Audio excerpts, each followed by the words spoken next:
Alright, so let's get to it. We're gonna rank every single car brand, or at least most of the car brands. This is the most complete list I could find without making my own one.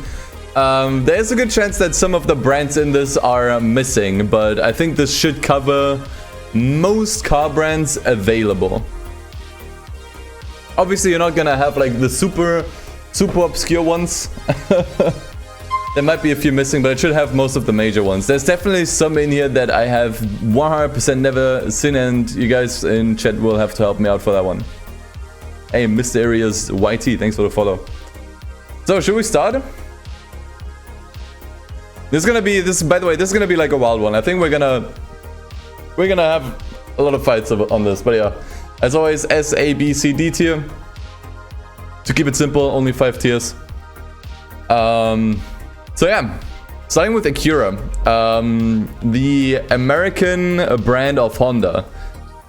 What's the difference between Acura and Honda, exactly? Besides it being just a rebrand for the Western market, which I honestly have always found extremely stupid. Honestly, I've never. I just can't imagine anyone being like, yeah, no, I would not buy a Honda because it's Japanese, but Acura? No, sign me up. Acura is a bit more luxury. Dude, it's the same cars. Isn't it the same cars minus some models? What's an Acura exclusive? What's an exclusive Acura car? I definitely know. Is the new NSX Acura exclusive? I don't think I've seen it as a Honda. I've only ever seen it as an Acura. Yes? Okay, because that is a really good car. It is Honda and Acura? No? I mean, here's the thing. Whatever I give to Acura, I'm gonna have to give to Honda. These are literally the same brand. So I'm gonna have to start with Honda here to make this easy on myself. starting with Honda. Good brand. Gets made fun of a lot, but I like it. Oh, okay, according to the wiki, Acura is the luxury vehicle division of Japanese automaker Honda. The brand was launched in the United States and Canada on 27th March 1986, marketing luxury, performance and high-performance automobiles. Dude, they're the same cars. Super mainstream real, thanks for the follow. I genuinely can't think of any car. I mean, maybe it has like some... Dude, I'm gonna start with Honda anyways. Honda gets made fun of a lot. I think I don't think it's fair. I think it's a good brand. Honda makes good cars. I'm gonna say it here. Super iconic. And especially nowadays, there's one of the only few Japanese sports car makers that still make sports cars. And for that, they get my respect. Although they don't do that many, but the new NSX is a banger. I'm gonna give Honda an A tier. I think for an S it just needs a larger selection of bangers. Like if a brand that I put into S tier has a massive line of banger cars. But Honda does have some good ones. I should probably preface like my rating is entirely based on like racing games, okay? Like it's probably a bit hypocritical for me to make a tier list on car brands when I don't even have a driver's license. But let's get real, none of us is ever gonna be able to drive a car from every single brand, and we mostly base our opinion on these brands based on what they look like and how much fun they are in racing games. Let's get real here, okay? It's not just me, it's all of us. And generally, like Honda in a racing game, I enjoy. I usually like whenever there's a Honda available in a racing game, I usually pick one up, at least one of them. And for that, I get A tier. It's just like it's usually always the same car, you know, either Civic or NSX.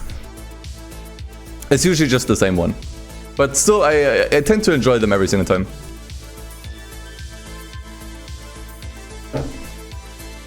Acura gets right next to it. It's the same car. Same brand. I don't care. Wait, Acura doesn't have the Civic, right? Maybe I'll give it B after all. Acura doesn't have the Civic, right? The Civic Type R. Are you rating the cars by look or by power, gear shifting? Mostly by just generally how much I like them. Which for the which is like 60% cars. Rest is like power, sound, and that kind of stuff. Legacy, I think, is also going to be an important factor when we talk about brands like Mercedes that have like a really large legacy. Make a selection on how much they get made fun of in Top Gear. Acura makes luxury sedans and SUVs now. Yeah, I don't think I know a single Acura special car. They get B tier. If they make their own cars and I just don't know any of them, I think they deserve B tier. Alfa Romeo. Ooh, I think it's gonna be a bit of a controversial one. I think that one's gonna be a bit controversial. I will say they have some models that are atrocious.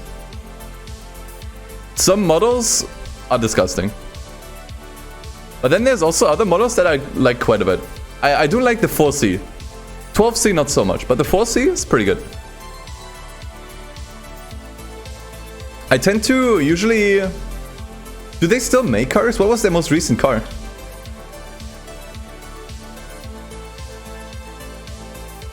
Yeah, I'm doing good. Stelvio and Giulia. I actually don't think they're that bad.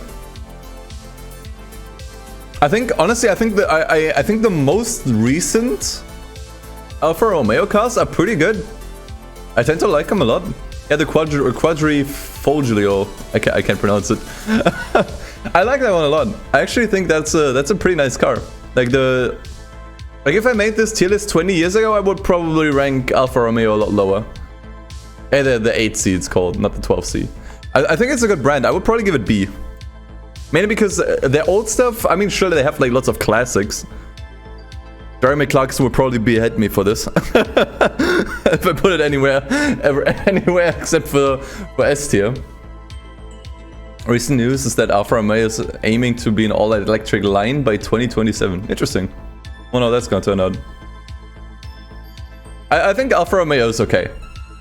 I don't always have to drive it. They have a few cars that are pretty nice. Again, like mostly the modern ones. Mostly the modern ones are the ones that I like the most. Other ones not so much. I think I'm happy with B tier. What is this? What is this? The logos are a bit cut off here. AMC. AMC. Trying to remember any model. American Motor Company. Didn't they? Do they only make one car? Javelin and the Rebel. Ah, yeah, right. I only remember the Pacer. Pacer is disgusting. AMC Gremlin. Yeah, if you want to link me images to cars, go ahead. I don't like that one. I did like the... What was it called? Someone mentioned it. The Javelin or the Rebel? One of them I liked. They didn't survive the 80s, yeah, I figured. I think they just got overshadowed by a lot of other American car brands that just happened to be better and more exciting. I'm gonna be honest, I can't say I ever drove any AMC car in any racing game. I don't think I ever went out of my way to actually get into an AMC car. Because there's usually better choices available, right? Like if I want to drive a muscle car, a classic one, did I just go for like a Dodge or like a Chevrolet? But they're not horrible. Like DT I want to reserve for like actual trash. I think I'm comfortable putting them into C tier. D tier is for like straight trash. And to be fair, I only remember the Pacer, and that's why I was obviously I was about to put them into D, but then I remembered, oh yeah, okay, they made some decent cars. Yeah, they do appear at Forza. This is the Javelin, and this one I think is actually pretty okay. It's an alright car. It's just, you know, overshadowed. Let's put them into C. Ariel. They do some pretty wild stuff. Just kidding. What's up, Tomo? Ariel, they have the Atom and the Nomad, both of which I like a lot. Ariel is just a really fun brand. It's a brand you know, it's a car brand you go for if you just want to have like pure fun. Like the Nomad and the Atom, those cars are just pure fun. All the same. Now, isn't the Nomad more of an off-road thing, and the Atom was like one of those track toys? I don't know about any other cars. To me, Ariel only made these two cars, and I think they're both pretty fun. Will I be ranking manufacturers based on their recent state, old state, everything? I'll try to take everything into account and make a based statement. They made a bike. Okay. Yeah, I don't care about bikes. It's not a bike list either, yeah. Yeah, fun, but really short on quantity. I think that deserves a B tier. If they made like more stuff that is on the same level, they could probably easily be an A. But you know, I think they're still a fairly new brand, you know. But they make some really fun stuff. Aston Martin. This is the first big one. I'm gonna be honest, I'm not the biggest Aston Martin fan. I don't know about you guys. Aston Martin usually doesn't excite me, which I guess is, you know, it's not what they're going for. They're not going for excitement, they're going for class. They do have, I will say, I have to respect them because of the legacy, you know, especially with the James Bond movies. And I do respect that. I do respect that. I don't care, but I do respect it.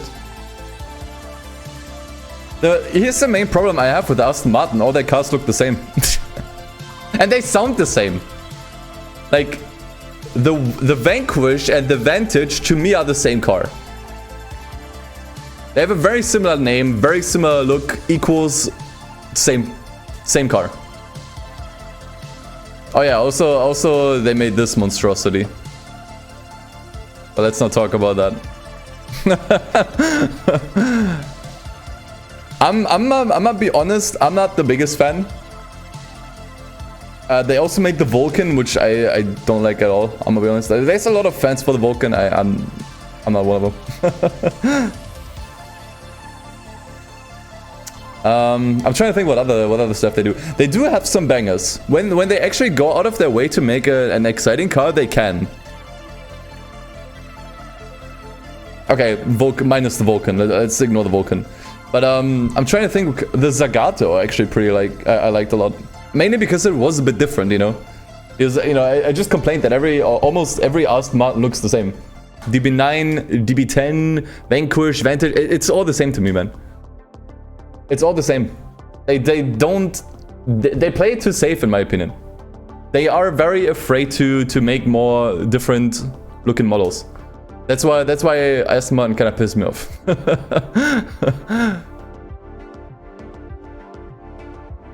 Yeah, nah, the Zagato I like. There was also another one. It definitely was in a Forza game.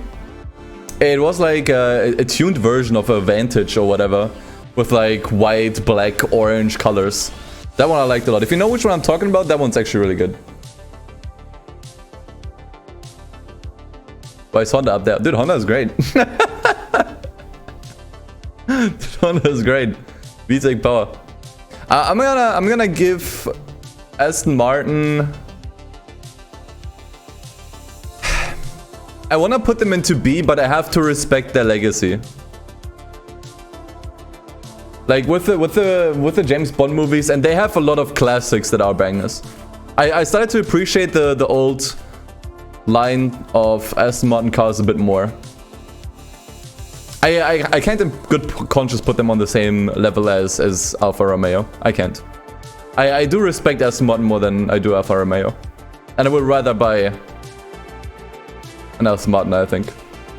But they're like an A-. If there was an A-, I would put them into A-. Alright, German. German. Alright, here we go. Audi. Dude, I love Audi, man. I love Audi. I think Audi, you know what? I'm comfortable putting them into S. They're great. S tier. Yeah, I mean, they have so much, man. They built some of the most legendary rally cars of all time. They have some really, really good classic cars. They absolutely, they made the most insane wagon of all time. Several times. And like the top tier, I think the R8 can be a bit disappointing because it mainly looks faster than it is. But man, dude, drive an Audi, you know you're gonna have a good time. Doesn't matter which Audi it is, you drive an Audi, you know you're gonna have a good time. That's a cool thing about Audi, man. And this is not me being like biased. I'm gonna be very harsh on Mercedes and BMW here when they come up. But like those are like the big three, right? Like Audi, BMW, and Mercedes. And I think out of all three, Audi is easily the most exciting one. Yeah, exactly. RS2 event, RS4 event, RS6, like that. Those lines are great. Yeah, literally, like the Audi TT is their worst car, but even that one got so much cooler and so much more interesting. The first Audi TT, I agree. No fun. No fun. Looks disgusting. Even for the time. I mean, like the early 2000s, late 90s had some really, really ugly car designs. And that one's definitely not an exception. You know? But dude, like the modern Audi TTs, holy shit, dude. Like you get a lot of bang for your buck. Amazing car brand. Easy S here. Don't even have to think about it. Bentley. I'm gonna be honest, I don't like Bentley. I'm not sure if I'm gonna like offend anyone here.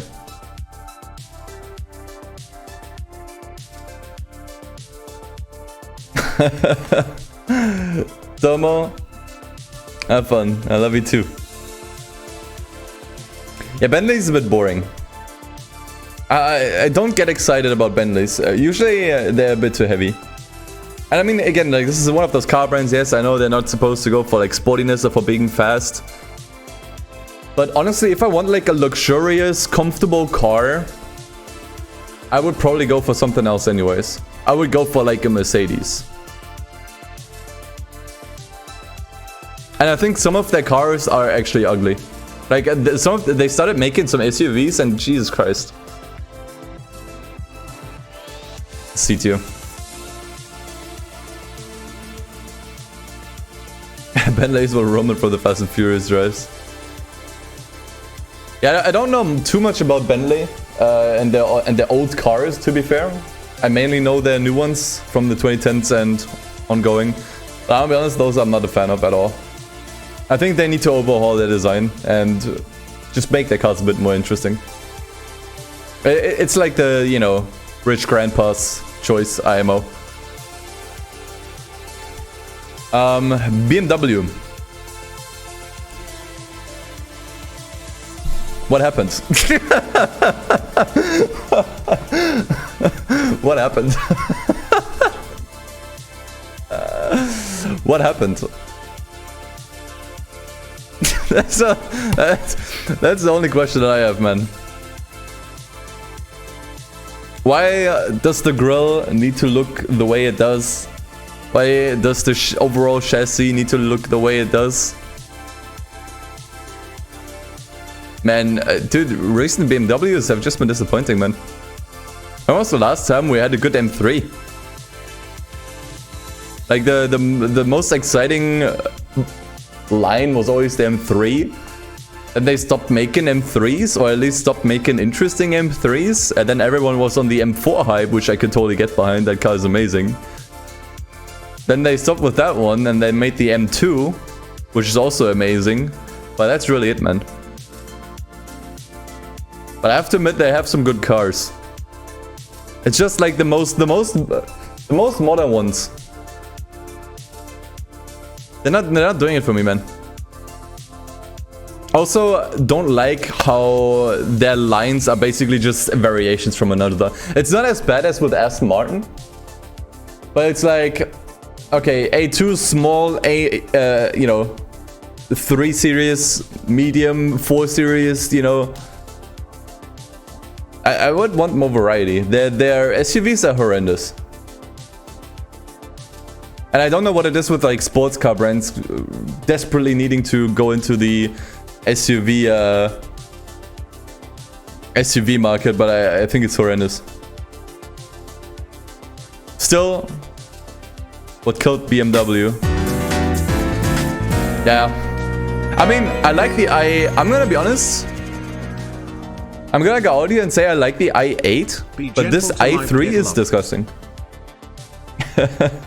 Lord, thanks for 14 months, and I try. Yeah. But I mean that you know, i3, yeah, I know we can meme on it, but at least they tried something new there. Same with the i8, and the i8, I'm probably like the only person in the world that actually kind of thinks the car is decent.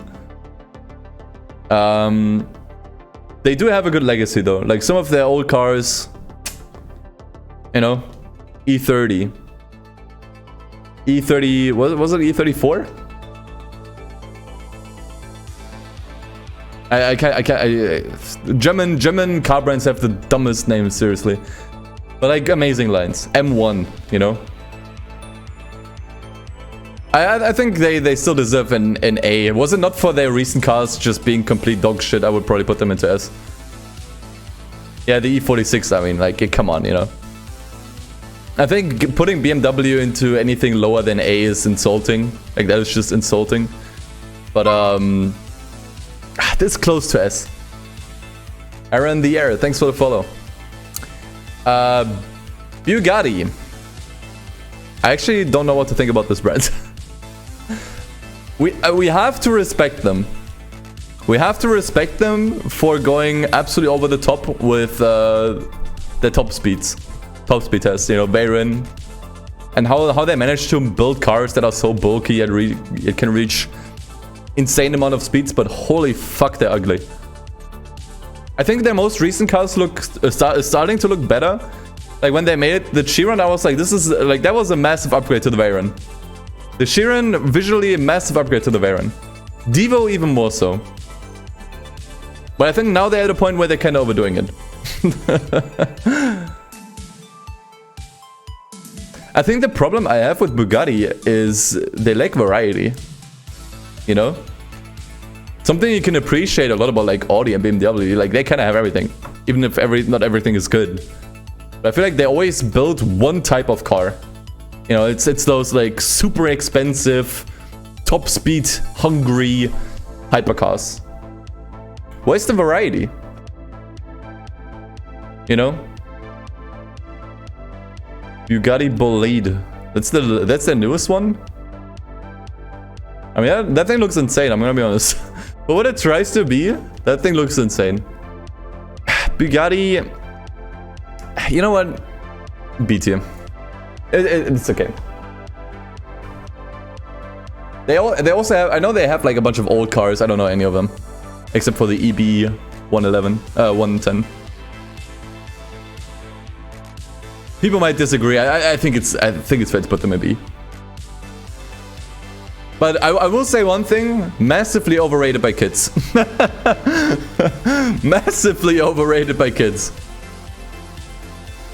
And I don't think anyone's gonna argue with me here.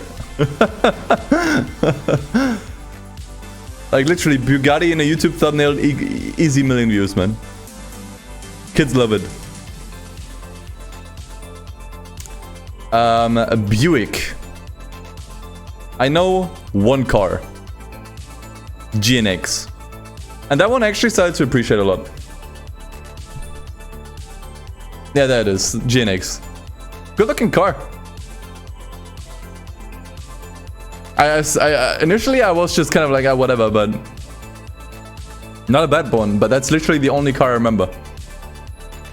Regal. What other stuff do they do? Are they still in business? Yeah, I don't know, man. Buick Centurion. That thing looks funky. Straight from the 50s, man. 50s, 60s. Holy shit, that thing looks... it looks funny. Nah, man, this C tier, come on, dude. I don't know anyone who cares about Buick.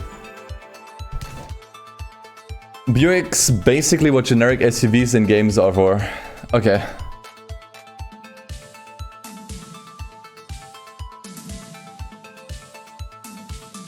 Last thing Buick was is rebadged Opel.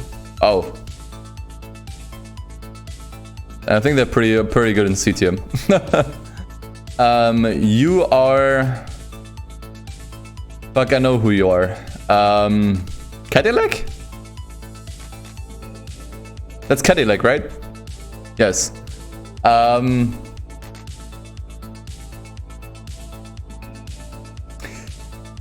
Depends on how much you appreciate lowriders. If you appreciate lowriders a lot, you're gonna love Cadillac.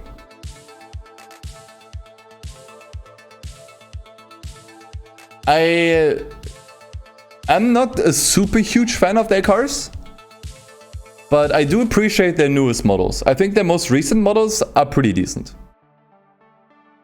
Yeah, exactly. Modern Caddies are A, for sure. Old ones, hit and miss. Yeah, the CTS-V is super nice, for sure. Also have the Escalade, which is kind of a meme, I think. Caddy. But it doesn't really excite me, though. Like, the CTS-V is nice, but... does it excite me? Not really. No, they have good variety, at least. Yeah, the old Cadillacs, I get, you know, as I said, like, it depends how much you appreciate, like, lowriders and, like, old cars. I think I'm gonna put them into B tier. I think they're fine. Never a car I would, like, actually pick in a racing game unless prompted. But, oh yeah, the Sienna is cool. For sure. I remember the Sienna from Midnight Club. Oh, it's cool. I think they're fine in B. Caterham. You also made one car. Maybe two cars. Oi, Tanuki. Dude, I don't like Caterhams, man. Alright, you have one Cadillac. What car is this? Yeah, that's kind of like the ones, you know. Still, B tier. Dude, I don't like Caterham. Like, here's the thing, man. I know they kind of pioneered track toys, right? Like those super light, fast cars that are mostly convertible. But I think just because they pioneered them doesn't give me that much respect for them. Mainly because other brands built on top of what Caterham started, but made them way better.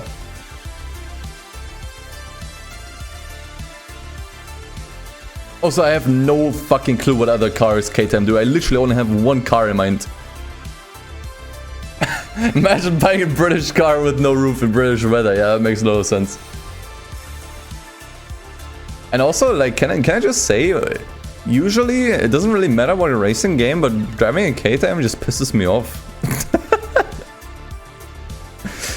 Wheel spin and spin heaven. I don't think I ever enjoyed driving one of these. Arisa, I think that link is broken. I think I'm gonna snuck them into C. Some might disagree. That's okay. But for me, they're just not a fun brand. I think when I want something that is like a Caterham, I literally just look at other brands. Copy and paste the link, but I'm lazy, man. Daewoo isn't a car brand anymore. Well, they used to, and that's why they're here. Lightweight and agility, you get that with other cars too. Like, come on. Ah, there you have it. So what's this? You just like shut up. I don't like it. It looks weird. I mean, look at this. What is this? Nah. Not feeling it. We're gonna leave them and see. Chevy. Good. Good. Good brand. Look, mom, another spaceship. Good brand. Both old cars and new cars. Some that were stronger. Some that were not that strong. Either S or D. I don't know if I would go that far. I don't think they have any like horrible cars. At least not that I know of. Because management is stupid. I don't give a shit about management. Like, I'm just rating the cars. 90s Chevys are horrible. I actually don't know what they look like. But they do have like bangers. Corvette and Camaro, definitely their flagships. Throughout the years, had ups and downs. I think the Camaros from like the 2010s are pretty boring. But the most recent ones look great. Same with the Corvettes. I don't like the C8 as much. I think the C7 was a bit better. But still. 1985 Chevy Camaro. I mean, come on. That thing is just, come on. All-time classic. 1985 Chevy Cavalier. Yeah, I think it's a bit gross. I mean, the thing is, you know, Chevy is also, you know, they're not just like a sports car brand. They also make like, you know, regular cars for like, you know, regular people, you know. And obviously with those cars, you can't do much. Like, yeah, they definitely have their boring cars, for sure. They have their share of boring cars. But, you know, it's okay. They still have a lot of good cars that make up for it, both from past and present. I'm honestly gonna give them A. Nothing that really blows me away. And when we get to Dodge in a bit, we're definitely gonna be bringing up Chevy again. Oh yeah, the Chevy SSR, that is probably the worst car they ever made. Holy shit, that thing is disgusting. But at least it was like a one-off, you know? It was like a one-off car that we can all, like, ignore.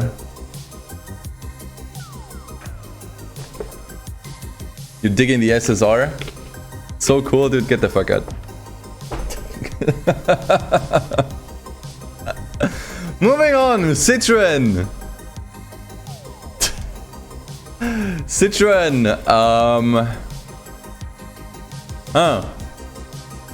rare brand, in my opinion. French D-tier. Nah, come on. I feel like they're rare. There's a lot of rare brands here. Like, do we have like Seat in here? Yeah. Is this Skoda? Yeah. Those are rare brands, dude. I can only name you like 3 racing games at most in which these appear.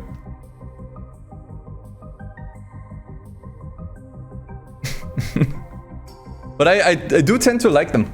They have some cool cars, especially the rally ones. What's this? Oh, what the fuck is that? Holy... Close the tab immediately. Jesus Christ.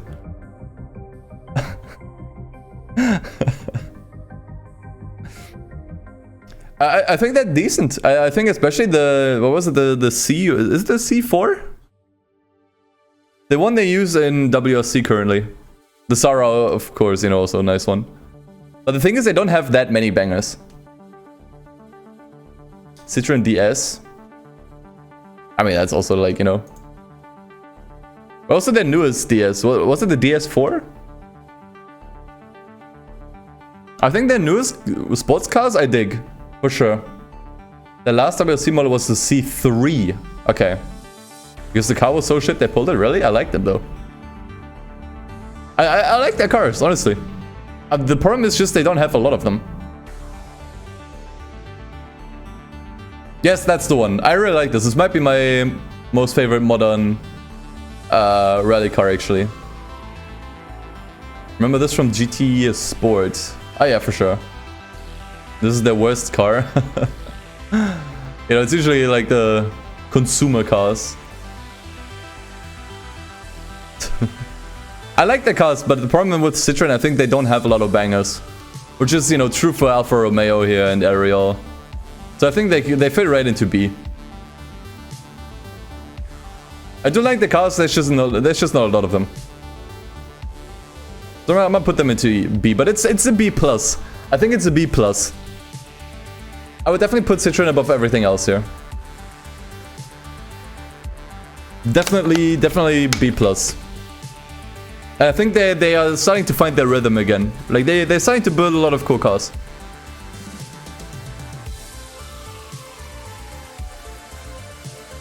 Oh boy. Dacia. I mean, what do you want me to say? Did they make one sports car? Or like one car that is like worth buying? Dacia's best S tier.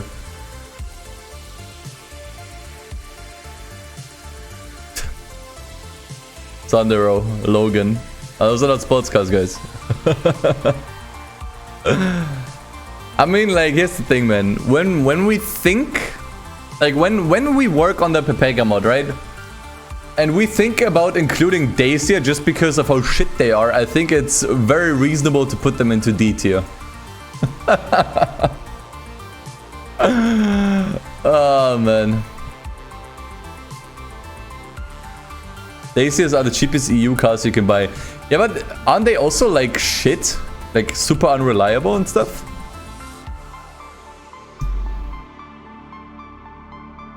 I mean, like, here's the thing.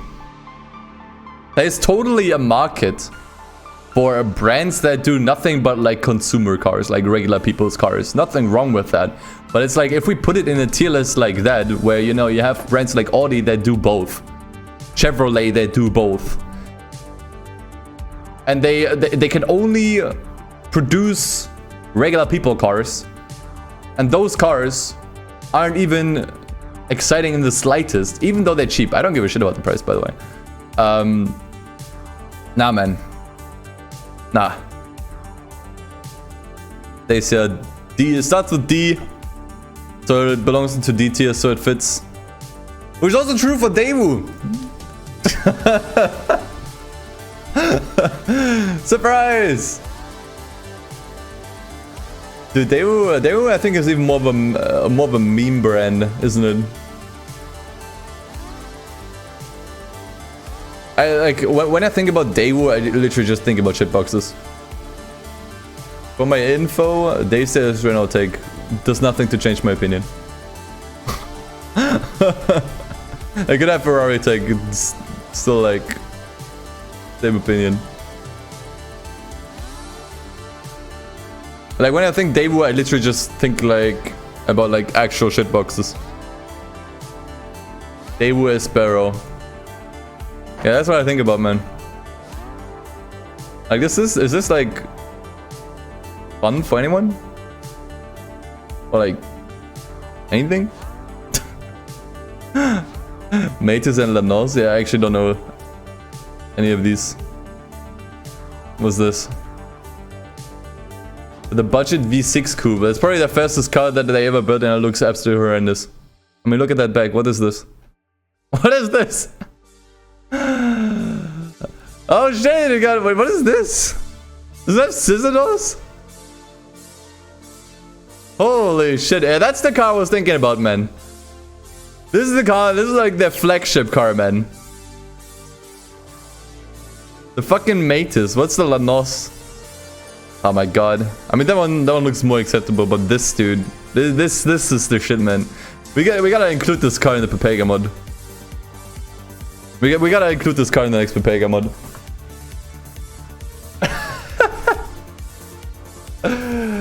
We gotta. Alright. Daihatsu.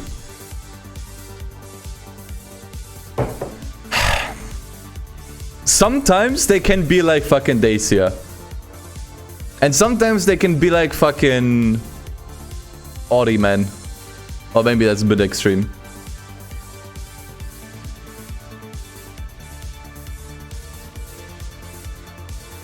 They have their cars. Was the Cappuccino also from Daihatsu? They can do some good cars if they want to. They just... I think they completely gave up. And now they're just like a cheap shit box brand. Suzuki, okay.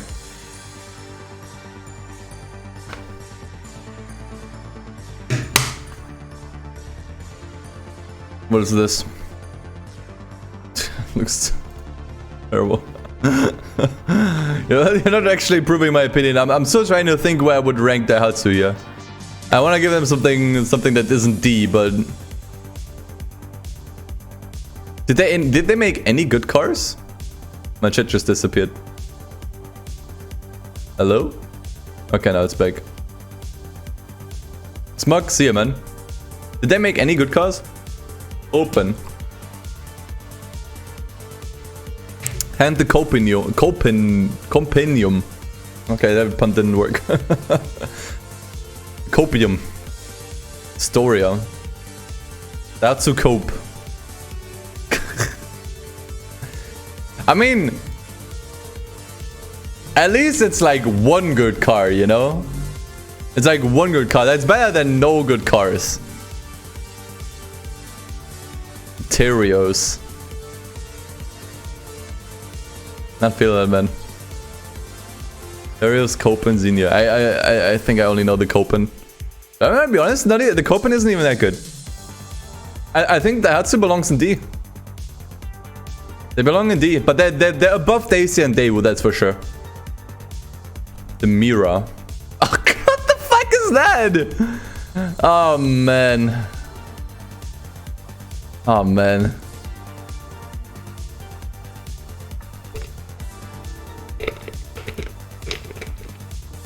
They are better than Dacia and Daewoo IMO, but holy fuck, they're still trash. I thought they would at least have like 1 or 2 good cars. The Xenia? Nah, dude, this thing looks awful. I don't know why you guys... I don't know why you guys are trying to sell this as like a good car, dude. This is like modern mom's van. This mini thing? Oh my god, guys. Enough. Enough. Moving on. Datsun. Aren't you just like Nissan? What's Datsun? What's Datsun again? Datsun became this Nissan. Okay. So the 240 ZX was that? Yeah, the 240Z still was a Datsun, right?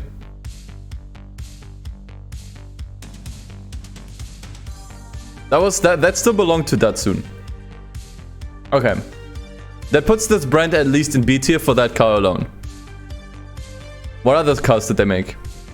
The first GTR, okay, that at least puts them into A tier.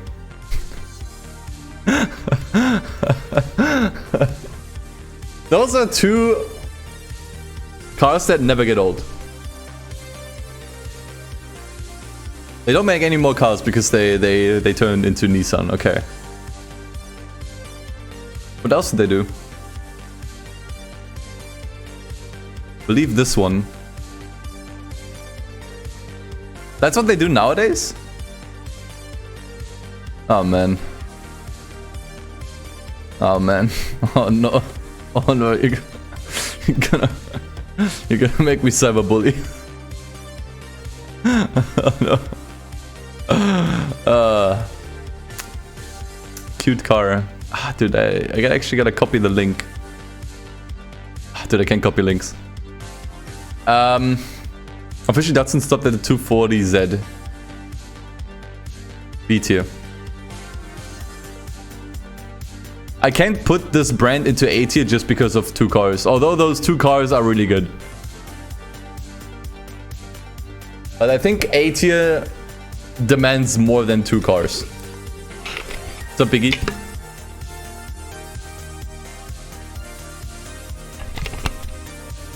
DMC, aka the brand that made one car that turned out to be absolute dog shit. But it has iconic value, so therefore I am not legally or morally allowed to put this into D tier.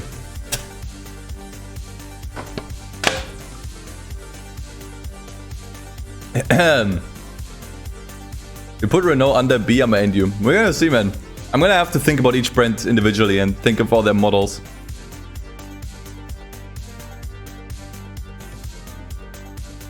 Just one car? They really just made the DeLorean? They really just make this car. They're the only car they ever made. And it's a car that, you know, design-wise, I think, you know, it's like debatable. I think it looks okay. People absolutely hate how this car looks. I like some of the stuff I've seen so far, like holy shit. Like this is by all means decent looking at the very least. Problem is the fucking thing is made out of aluminum. So this thing is like 3 tons or something. And you know, as a result it has like no speed. So they made one car. The car is dog shit. But it looks decent and it has iconic value. Because of Back to the Future. Does that deserve a C? I don't think so. What's up, Deadeye? I don't think that deserves C tier. You know why? Because the car having iconic value it didn't come from the car. It came from the movie.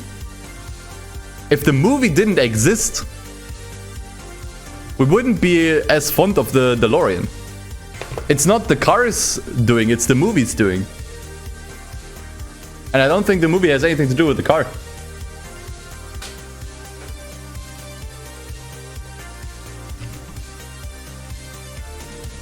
It's a tough one though.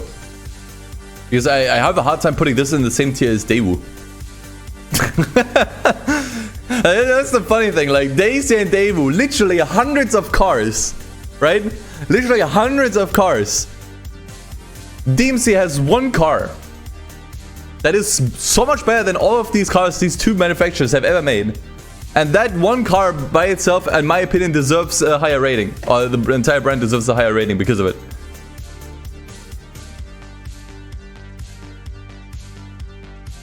But then again, I mean, do I really want to be hot on this brand only because they made one car? I mean, dude, it was their first car. You can pick any brand here, their first car was probably dog shit.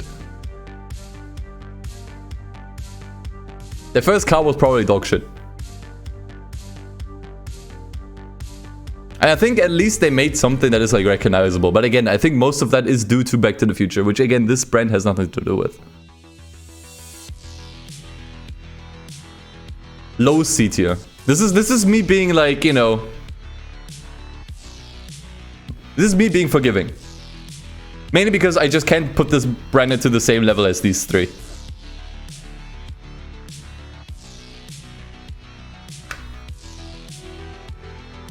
A very forgiving C-. What do you have? Oh, no. No, don't make me think bad things about Dodge here. MKK the bun, thanks for the follow. Dude, I like Dodge. I like Dodge though. I mean, sure, they had their little misdemeanor there with the PT Cruiser. But let's forget about this car for like 1 second and think. I think, honestly, the thing is like Dodge and Chevy are like super comparable. Wait, isn't it Chrysler? Yeah, sure, the PT Cruiser is from Chrysler. Wait, Chrysler is not even here. At least I don't think it is. Oh, whatever. Back to Dodge. Have a lot of models that are comparable to Chevy. Like you have the Camaro going against like the Charger and the Challenger. Both of these better than the Camaro. You have the Viper and the Corvette. Viper, at least for the most part, better than the Corvette, IMO. And I'm super sad they stopped making Vipers. The last generation of Viper, hands down, best muscle car ever made. Hands down. What was it, Gen 4? Gen 4 Viper? Best looking muscle car ever made. Hands down. Don't care what anyone says. Certainly better than the modern Corvettes. And I honestly think most Vipers trump most Corvettes. There might be a few years, you know, a few generations where the Corvette was better than the current Viper at the time. But for the most part, Viper trumps every Corvette. Same how most Chargers and most Challengers tend to trump the Camaro. In my personal opinion. I mean, look at this. This thing is just iconic, and that is just this one. I think the ACR of the newest Viper is also another banger, man. Dude, I'm like.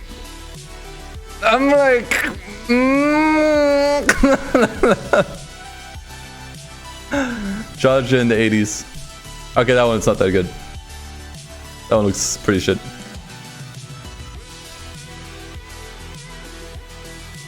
I mean, here's the thing. I think when you ask people what their all-time favorite muscle car is, I'm gonna put down a bet. 75% of the time, they're gonna name a model that is a Dodge. That's what I'll say. And I think and it can be any model. Doesn't matter which year, doesn't matter which model, but for the most part, most people would probably rather name a Dodge. Especially because, like, when we think about flagship models for Chevy, they have the Camaro and the Corvette. Obviously some more. But those two are usually the main ones people think about. Dodge, we have the Challenger, and the Viper. That's already 3, that's one more. That I'm gonna have to give Dodge S tier. Might be the best American brand. I mean, dude, the Hellcat is insane. Hellcat is fucking insane. Amazing. Love Dodges. Easily my favorite American brand. Donkervoort. You are definitely from the Netherlands. Dodge Neon. Let's forget about the Dodge Neon first. Any 80s US car brand made shit cars? Yeah, you can also pick, you know, Chevys that looks absolutely horrendous. I remember one Donkervoort. Like there's like one like blurry image in my head of like a Donkervoort, and it looked really, really terrible. Really, really terrible.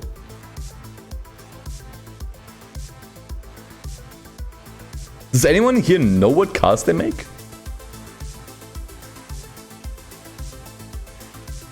GTO. Yeah, this is the one I was thinking about. Looked a bit worse in my head than you know. Looking at this image, I'm like, actually, it's not that bad. Is that the only car they made? No. The car looked a bit worse in my head. Now that I'm looking at it, I'm like, it's not good, but it's definitely better than in my head. It's the only car they made.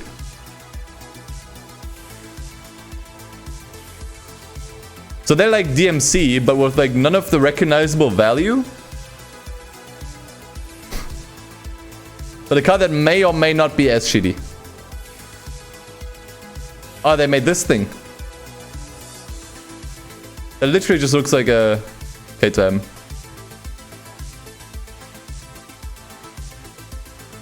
Donkervoort, enjoy your C2. Definitely also last in the C2. DS Automobiles, what? Didn't we already rank Citroen? Where's the difference between DS and Citroen? What's the difference?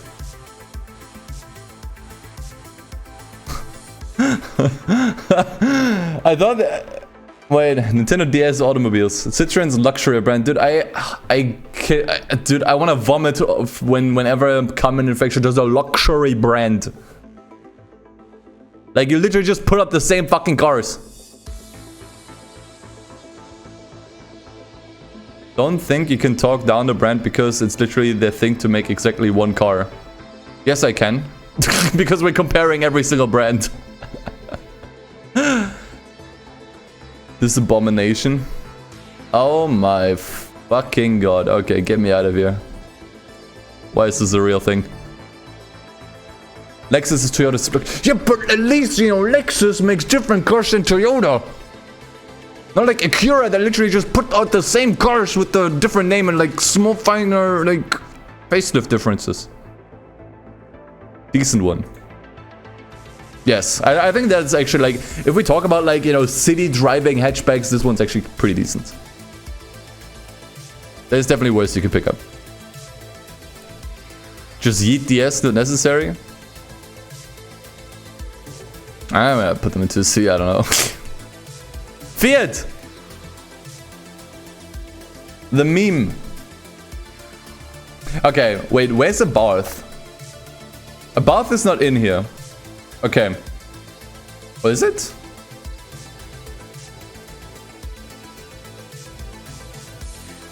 And I don't think a Barth is in here. Okay. Fiat. Did they make any cars that are good? No, they all went to a Barth.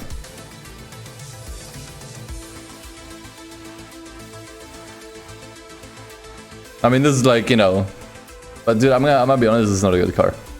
I'm sorry. That one's a classic. That one, I will say, that one's at least a classic. That one has like, you know, style. You know, this is like, imagine driving this car in like, you know, 90s Italy on a sunny day. Like, come on, man. That's a vibe. That's a mood, man. Luigi from Cars, true. Hong Kong. Oh god. Yeah, let's not think about this car. What do I think about Fiat? I'm feeling C tier. Yeah, see, like the Fiat here, I think is not that good, but the Abarth version of this car, that one is nice. Abarth does so much to this chassis to make it look as good as it can be. If Abarth was here, I would probably put Abarth into B. Maybe if I'm feeling generous, A tier. I don't think it's good enough for S tier. I think I would need more examples. Oh, you put the Fiat Barchetta. I don't know. Nah, I don't know. I'm not feeling that. I'm gonna give Fiat a C plus, a generous C. I think for B. I mean, dude, can you really compare Fiat to like Datsun, even though they didn't do much? Or like Alfa? Nah, come on. This Punto is Pog. Yeah, I mean that's the rally or like racing division. Okay, fine. Still C tier. Still feeling C though. A Ford. Holy shit, they make a lot of cars. Oh man, dude.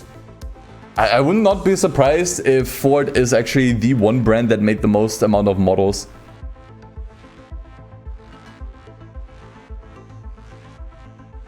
But I will say, like, I'm never unhappy driving a Ford. As long as it's a good one. Obviously, Ford has their fair share of pain. But like if we had to take, yeah, let's forget about the car. I see the link. I see Ford car. Yeah, my mom actually drove this car at some point in purple. It is not something either of us can recommend. I'm sure. But I mean, you have so much. You know, you have the Mustang, the Focus, the Raptor.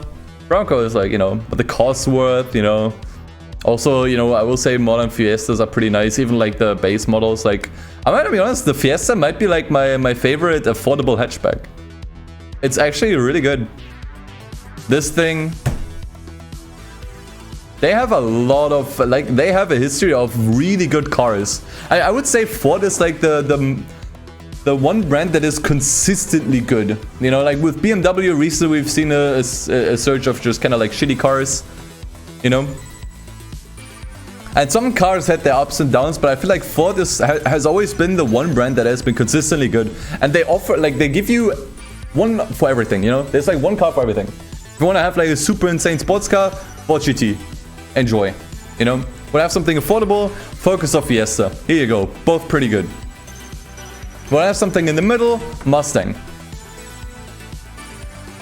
And you gotta respect that. You know, you gotta respect the dedication to build cars for everyone.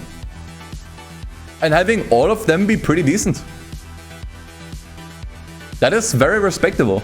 The problem with Ford is they just don't have like, I mean, now they do. I mean, the GT40 is obviously a legendary car. Like, let's not even talk about it. But like, when I think Ford, are they like one of the best brands? Nah. No more RS versions? Okay, that's sad. Hey, LMP, thanks for 13 months, dude. Hello, guys. Appreciate it. They just kind of miss that little bit that puts them into like S, you know? But they are extremely solid. Like, you can pick any Ford, you know you're gonna have fun with it. It's just hardly ever life-changing. Maybe the GT is like that. But I'm gonna be honest, it's a very, very close S. I think it would have only taken one more really good model. It would have only taken one more really good model for me to put them into S. Swap Audi with Ford, get that bias shit out of S. Nah, I'm not. Main problem is the entire lineup is crossovers. Is it? I wouldn't know. Either way, great brand. Who are you? Anyone know what this is?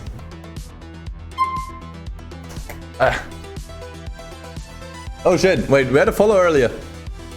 No! Audi freak. Not surprised you're following considering I put them into S. Thanks. And Flo. With the 5 gift subs. Thank you so much, man. Appreciate it. That's Volga? What's Volga?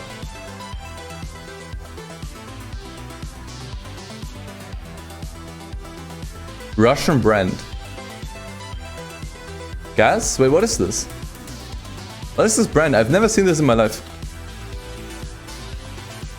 Old Russian brand.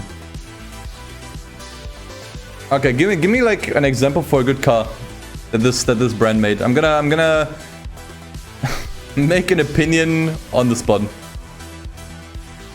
G-A-Z or gas. How do you even pronounce it?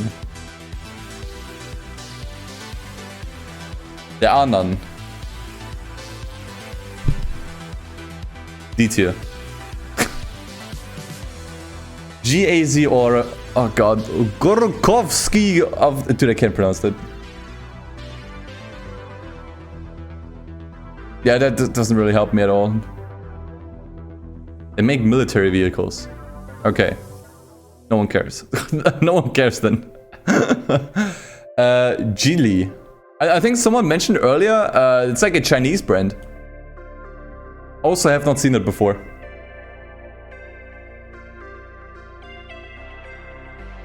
Next 3 are all D tier. Yeah, we're getting to like pretty bad cars here. Chinese Daewoo. D tier. What is Genesis? Like those brands I actually do not know, man. What the fuck is a Genesis? What's this? Thanks, I hate it. Hyundai's luxury brand. Oh, I think I've heard of it before. Yeah. Okay. How come they're not more exciting than Hyundai? Hyundai then. Here's one.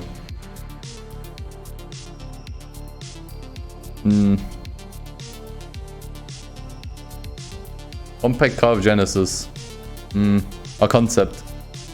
They are new. Yeah, I can tell. There just doesn't seem to be any like finesse. This feels like fake models from a racing game that doesn't have. Those look like GTA cars, man. Like seriously, those straight up look like GTA cars. C tier.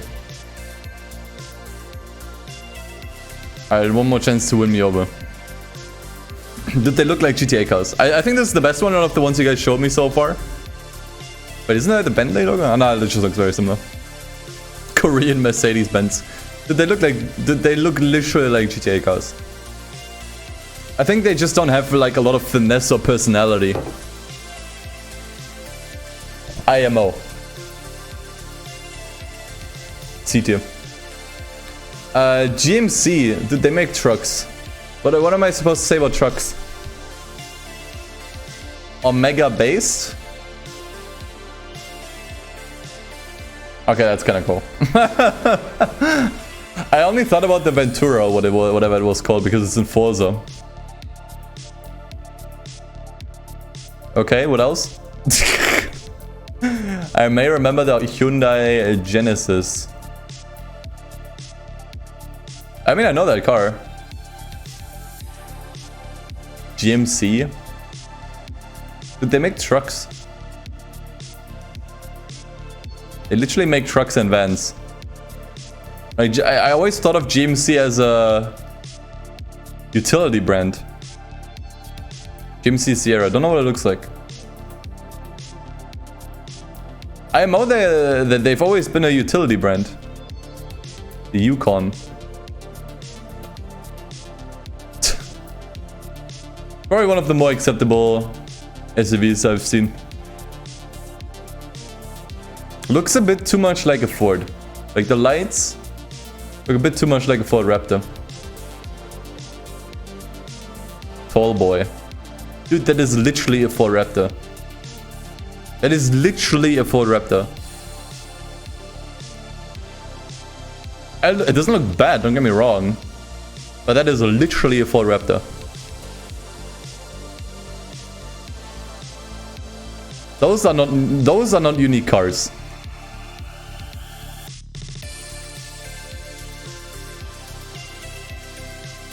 How big do you want a single grille to be? Yes. The thing is, I think GMC can pull that off well. For BMW, it's a bit disgusting, right? Enjoy a C tier. Maybe. Yeah, nah. Too many utility cars. Holden. First Australian.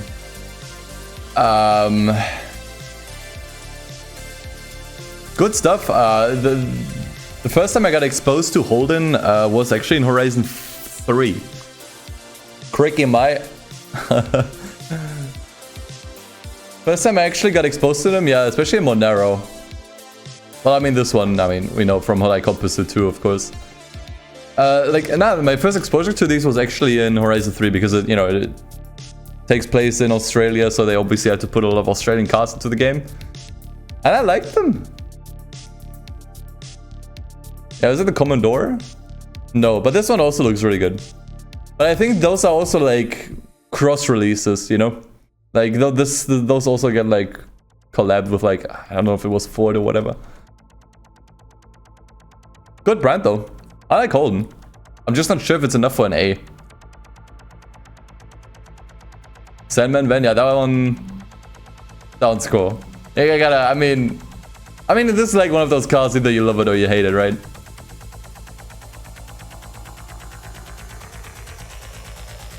Chevy SS and Holden Commodore. There was another one though. Dude, I'm literally gonna like look up Forza Horizon 3 cars.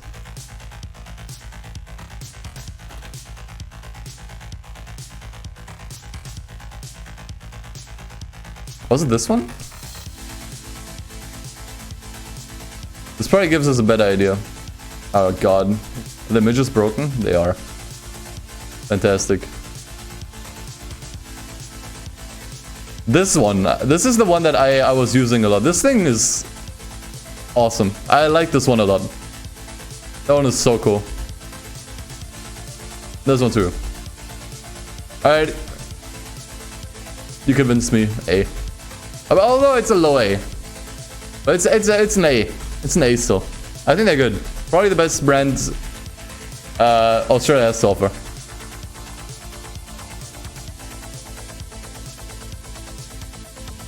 Actually, a surprisingly good brand, but it's, you know, I'm still fairly new to it.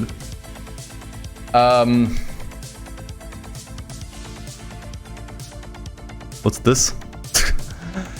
Some of the logos are a bit obscured. I have no fucking idea what this is. Hudson. I can still see it a little bit. Hudson. Best Hudson. Yeah, well, I know it's from cars, yeah. Dude, to be honest, it's not a bad car. But this is also the only car I know. They killed Holden off, that's sad. Hudson Hornet is definitely awesome for sure. But it's like, again, like the thing, if I can only think of one car, the brand can't be that good. B just for it? Nah, I don't think so. I mean, we gave a B for Datsun having 2 remarkable cars. Having 1 remarkable car is more like Fiat.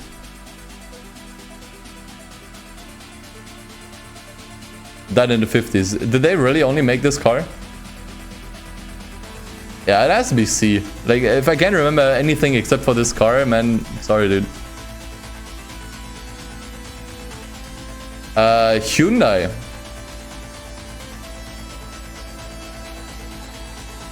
I like Hyundai. I like Hyundai. First gen Tiburon. Oops. Okay, that one doesn't look that good. But did they make some good cars? What was it called? The i3? The newest one? I like. They have some good models. I think Hyundai is a super underrated brand. Yeah, the i30, yeah. The i30N. i20N, whatever it is. That one slaps. The Veloster also really good. Yeah, Tiburon, Genesis. Good shit. I think honestly, I'm feeling low A. High B to low A. We're definitely in that category. Yeah, especially this one. I just think it's a really good car. Super underrated. Okay, we're not talking about that one. I mean, every brand has their shit cars. Come on. Elantra N, dude, I'm gonna give them A simply because, especially recently, they started putting out some bangers, man. i20N, can I maybe like show it off? Oh, really? Wasn't that not the i30? Dude, Hyundai Rally. That's how I'm gonna win you over, guys. Look at this thing. Thing looks awesome, dude. Oh, actually, I'm gonna change my opinion. Earlier I said the Citroen WRC car is my favorite. No, actually it's this one. Fucking banging, man. A tier. Alright, I'm gonna have to take a leak. So I'm gonna do that real quick. People on YouTube, I'm sorry. Maybe want to skip ahead a minute or so. But yeah, and the i30N. Super cool. One of the best modern hatchbacks. Simply put. Alright, gotta take a leak. Alright, so.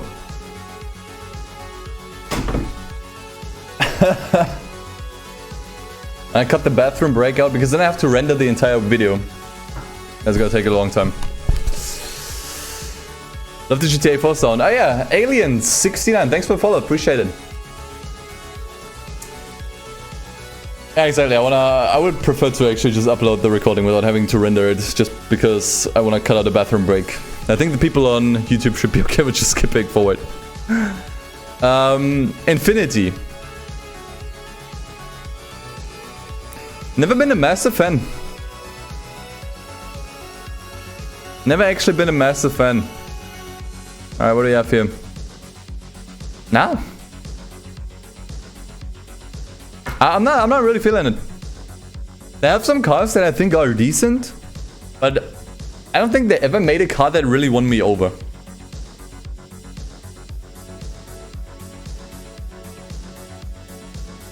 I'm feeling high A, low B, what am I saying? High C, low B if I'm feeling generous. I don't think they made anything significant. They have good cars, but none of them are like decent cars. But I don't think they made anything significant. Because like, here's the thing. All cars in BT at least had some impact on like the motorsport world. Right? I can't say that about Infinity. Like all of the brands in B, okay, maybe with the exception of Acura, had like some impact on like the motorsport and auto world. I can't say that about Infinity. They do good. They don't make bad cars, but they're just not significant.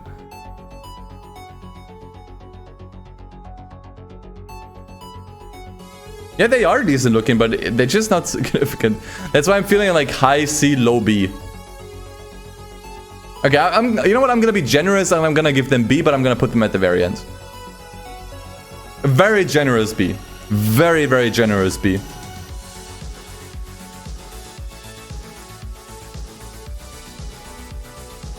Rebadged Nissans. Yeah, that's also true. Alright, Isuzu. I have only one car in mind, and I did not like that one whatsoever. Isuzu Panther. Dad, you're gonna make me cyberbully. You're gonna do it. Piazza. You're gonna do it. Isuzu, yeah, it's also more of an like, obscure brand for sure. Only cool Isuzu Piazza 2.0 Turbo. Oh, it's okay. But I've also seen better. This one looks like, you know, typical 80s Japanese car. There's been better. Dude, Isuzu, honestly, man, I don't like him. It's literally the GMC of Asia, in your opinion. Yeah, this the car you just showed me, like this one just kind of feels like Treno at home. We have a Treno at home. Enjoy your seat here. Jaguar. Isuzu is mostly utility and trucks. Okay, so they are literally like GMC. Okay, then we're gonna have to put them into C. I'm gonna be honest, I wasn't the biggest fan of Jaguar until their most recent models. They started putting out some bangers, and although I'm not too fond of their old cars, I have to respect their legacy. And I have to respect that, you know, although I personally may not like these cars, they had a, you know, that's like what I was talking about earlier, like brands having like a significant impact on the car world. Jaguar definitely has it. Now the new F-Type, I think is fucking great. Okay, that's like the newest one. That I have not seen that one yet. That one looks a bit naked. Nah, I mean the one before that. I think the recent Jaguar models are really nice. Not too keen on the super old ones, but I can still respect them for what they are. Enzo called this the most beautiful car design. I don't know if I would agree. So like this is the thing, you know, I respect that there's a lot of people that like this, and I respect like the impact this car had. I don't like this car. But I can respect it looking different in a time where every car looked the same. But this is what I was talking about. This thing is awesome. I love this thing. Project 8, this thing is a banger. IMO. This is the cars that, you know, Jaguar is making recently, and I love these. I love their designs. This is literally better than modern BMWs. Like, they are absolutely wiping the floor with BMW, IMO. Just for, like, just design-wise. This is so much better than most of the BMWs they've put out recently. I think Jaguar is easy A. Honestly, easy A. And that's coming from someone that doesn't really like their old cars. And I really hope they keep going. I really hope they keep going with that good stuff. The new F-Type you showed me there didn't look that good. I think it needs like something, like a small spoiler lip in the back or something. Looks a bit too clean. I really hope they keep the momentum going. I think recently they are on a roll, man. Jeep. I really don't know what... I mean, your opinion on Jeep is gonna vary depending on what you think about off-road cars. If you think they're exciting and fun, you're gonna like have a better opinion. If you think they're disgusting, then... yeah. What do you have here? What is that? What's that car? Hellcat Cherokee. Dude, this one, I don't know, man. Giving that car the title of a Hellcat is a bit insulting, IMO.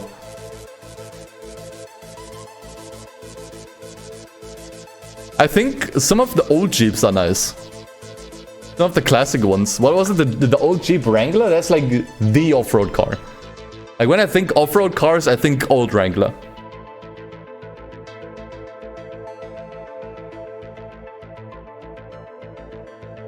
What's this? Yeah, I don't really like it, man. I'm sorry. It just, I mean, if we're talking SUVs, it's probably one of the better ones. But, yeah, the old Jeep Wrangler, that's the one I was talking about. This is just a classic. Like, when you think off-road cars, this is literally what you think about, right? But even that one, it's not like, wow! You know? The white Capri was a Jag still, okay. We're talking about Jeep, yeah. I mean, they get utilized for military vehicles, right? B tier and move on, come on. Kia. What the fuck is Kia up to, man? What the heck is Kia actually up to, man? 10 years ago, I would have put them right into like the C and B and D tier. But yeah, that one, the Stinger, man. Came out of fucking nowhere. And actually, I'm not like a super huge fan. But this trumps everything Kia has ever put out. Easily. And I mean, it's not like, you know, the competition was high. I can't think of any Kia car that has been like genuinely fucking great. Beyond this one, maybe. What has Kia done besides the Stinger, though? Did they ever do another sports car? Boring Kia. Yeah. That's debate. Trying to debate me here, man. I see that Hyundai logo clear as day, man. Current seat. Also not bad. The design definitely reminds me of a Hyundai, but I think the Hyundai pulls it off better.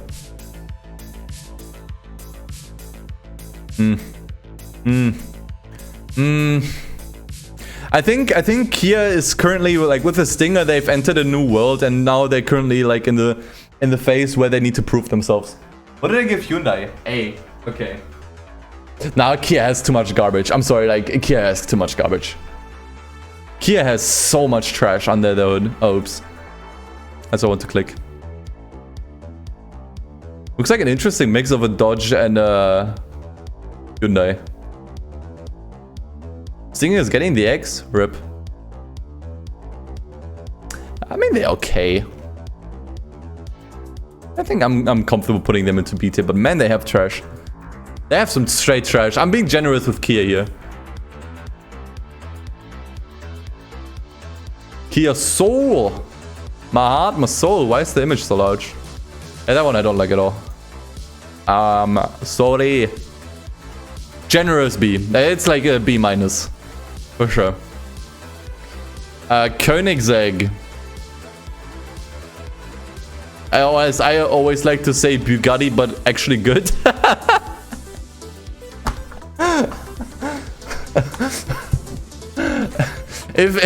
If Bugatti was actually interesting and exciting.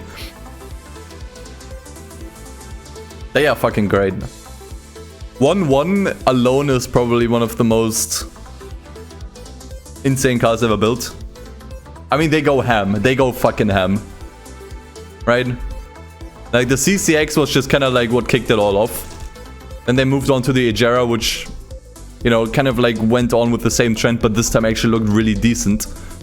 Agera R, super iconic, was the first one that was like really iconic. Then they put out the 1.1, which is fucking stupid. In a good way. And then we have, you know, the most recent Gemera and the Jesco, which are both insane. I did not like the Regera as much. I realized that it's like probably the most insane electric car ever built. Doesn't mean I like it. And that's not because of me disliking electric cars. I'm usually more forgiving when it comes to electric cars. And I'm not like, because electric, it sucks. But holy fuck, Koenigsegg. I think if there's like any brand that really deserves an S tier, it has to be Koenigsegg. Absolutely insane. They're crushing one record after the next, while still keeping the cars visually extremely good, you know? Like, you know a Koenigsegg car when you see it. And you know it's gonna be insane. Easy's S tier, for sure. KTM. They're from Austria, right? I only know one KTM. Yeah, they make a lot of bikes, for sure, but we're not taking the bikes into consideration. Yeah, okay, let's ignore that one. The first Koenigsegg prototype, yeah, it looks like that. But yeah, as I said, like, the first car of any brand is usually dog shit. KTM is S tier when it comes to bikes. Okay, yeah, I'm not a bike guy, so I can't really talk. Like, we're just rating the cars. And I only remember the Expo, I think it was called. Which honestly is like one of the track toys I like more.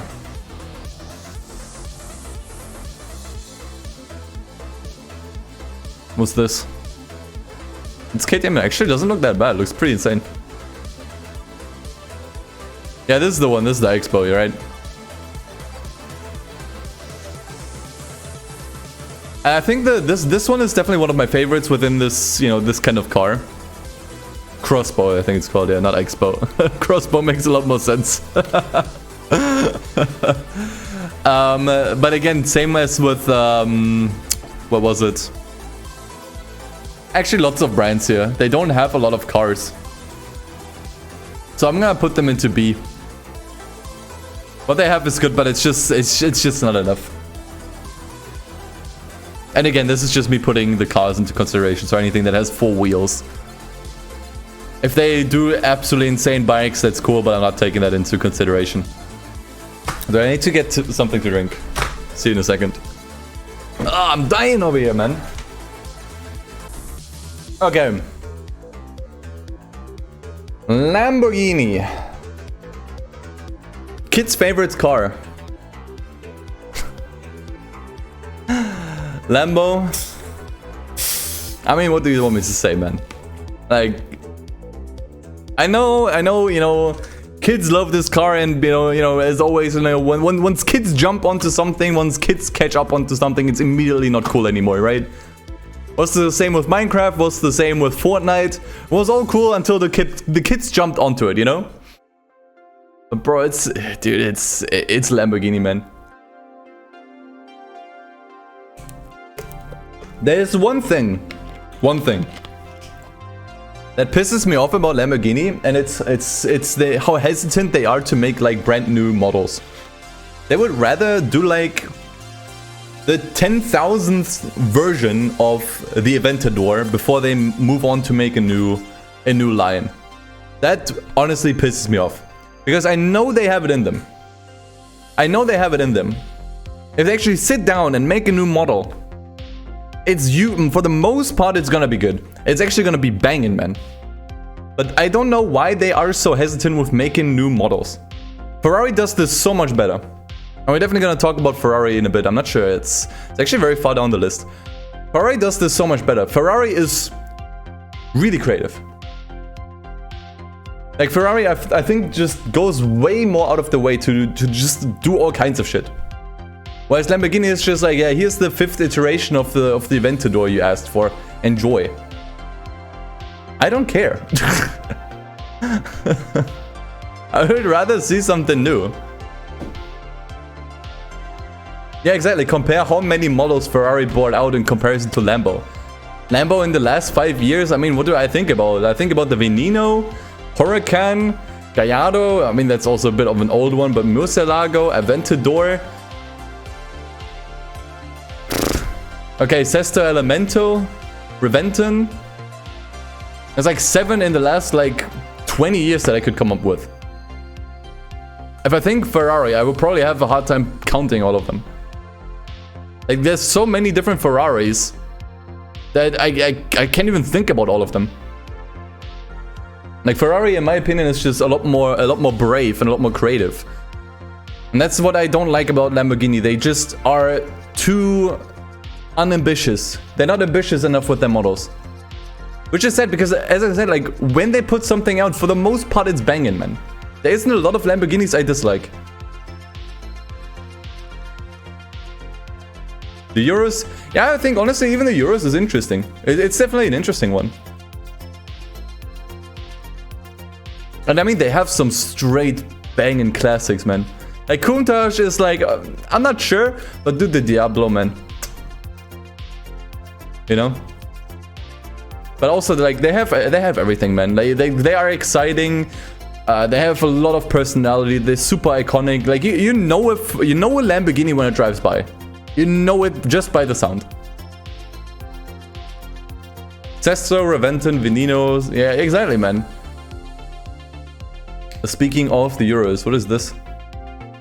Yeah, this thing was also really fun. See, this is just kind of what I want to like see from them more of, you know? I just want to see them take more risks with models. Like, they're just playing it too safe. Like, they usually come out with like one new line every like blue moon, and then they stick with that line and just completely milk it dry. Like, they just beat that horse until it's completely dead. Like, the last new affordable line was the Huracan, and that one is old. That one is almost 10 years old. They have not made like a single new line that they actually like distribute. It's still S tier though. But it's an S minus, and actually I wouldn't say an S minus, but an S with a slap on the wrist. It's an S with like a slap on the wrist. Like, do more. I wish we could see more. Yes, Stoke. That one's interesting. Looks like, is that a shooting brake? True, yeah. They announced a new Countach. Right. They announced they're gonna do a new Countach. It's gonna be interesting how that one looks like, because the Countach, in my opinion, was very much a product of its time. It was very, very much a product of its time. And I'm not sure how it can translate the vibe of a Countach into like the new age. Alright. Lancia.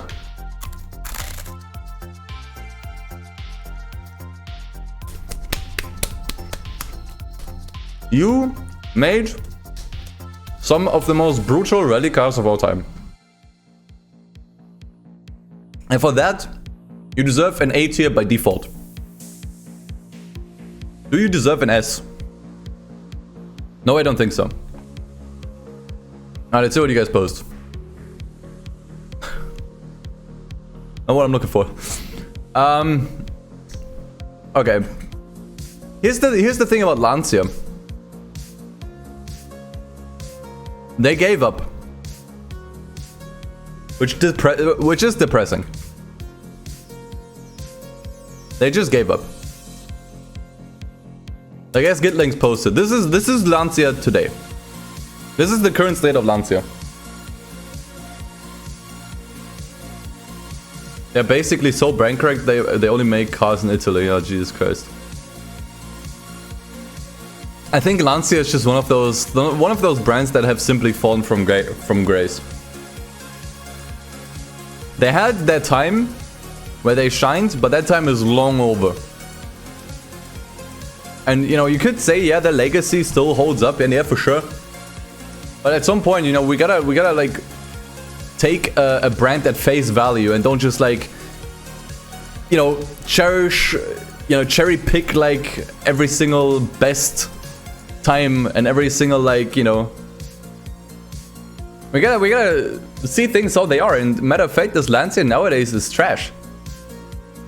I'm sorry, I hate to bring the news. They had, you know, this was good shit, you know? Dude, like, what do you want me to say? I'm sorry, but we gotta take the purple, the pink tinted glasses off for a second. And just honestly say that... Lancia, man... Sucks. Lancia sucks. At least nowadays they suck.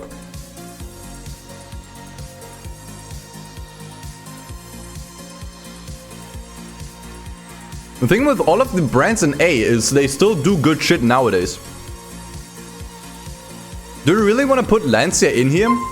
Just because they had their 10, 20 years? Hey Marin, thanks for the follow.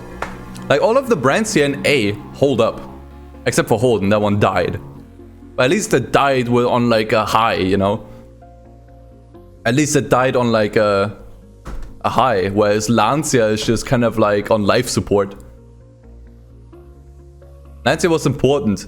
Yeah, dude, all of the brands in, you know, B... So much stuff in B was important at some point too. The difference between B and A is that B is cars that used to be important. At least partially. And A is cars that have always been relevant at in some way, shape or form. Like, okay, Flo, do you want to put Lancia in the same category as Jaguar? And come on. Like, Lancia had their 10 years. Jaguar had their 50 years. Or 60 years. And they're still going. Dude, I'm gonna have to give them B. But it's like, it's a sad B, you know? Yeah, same, you know, I love classic Lancias just like the next guy, but we gotta take the, you know, the nostalgia glasses off for a second here. They made some of the greatest cars of all time and then they dipped. They dipped out. And now, you know, if they at least, this is gonna sound a bit bad, but at least if they went bankrupt at that time, you know, at least then we could be okay, you know? They went out on a bang. Same as like Holden. But since they kept going, and they just can't find their footing anymore and just produce like the most... You just put it into S. Yeah, I'm trying to be based here, okay? I'm putting it into B for based. Alright, moving on. Land Rover. Bro, what do I think about this brand? Honestly, nothing. I have like zero thoughts on Land Rover.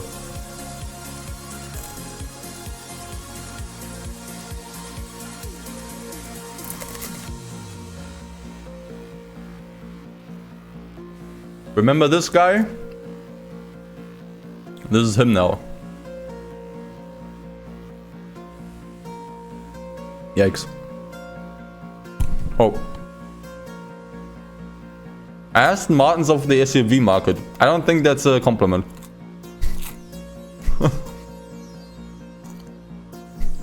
If they work, hey. So I have like no thoughts. The only one we really know of. The Vogue. They made the new one, or like quote unquote new, it's not really new anymore. Yeah, I'm feeling B. I'm feeling a B here. Yeah, exactly, like they are pretty much the most inoffensive SUV brand slash off-road brand you can think of. So you're going into B for barely recognizable. Okay, Lexus. Yeah, the Evoque, that one's actually pretty nice. Lexus is another one of those brands that honestly recently has been banging. It's like Lexus and Hyundai, they picked up their shit. They really picked up their shit in recent years. And my god. RCF, holy thick man. If you've seen the Rocket Bunny cut, I mean, like, we shouldn't like take like, you know, aftermarket body kits into consideration, but this thing with an with the Rocket Bunny, I'm not sure, actually, it could have been Liberty Walk as well. But either one of these two, holy shit. Like, I feel like ever since they put out the LFA, they were like, yeah, let's just get out there and just completely dominate the fucking Japanese car market. Actually, I'm not too sure if they're Japanese anymore. New IS 500 is pure fire? I haven't seen it. Okay, let's forget about these. Like, this is what I mean. This is what they used to put out. And then, you know, at some point in the 2010s, they were like, dude, we have enough of being like this shitty generic brand. Let's actually make good shit. Let's actually make good shit and be better than everyone. And they look more and more insane. And I will say one thing. Lexus, with the chassis that they have, are the only brand IMO that can get away with a grille that is this massive. This is the only massive grille I will ever accept. Seriously. What's my OBS died again? Come back! There we go.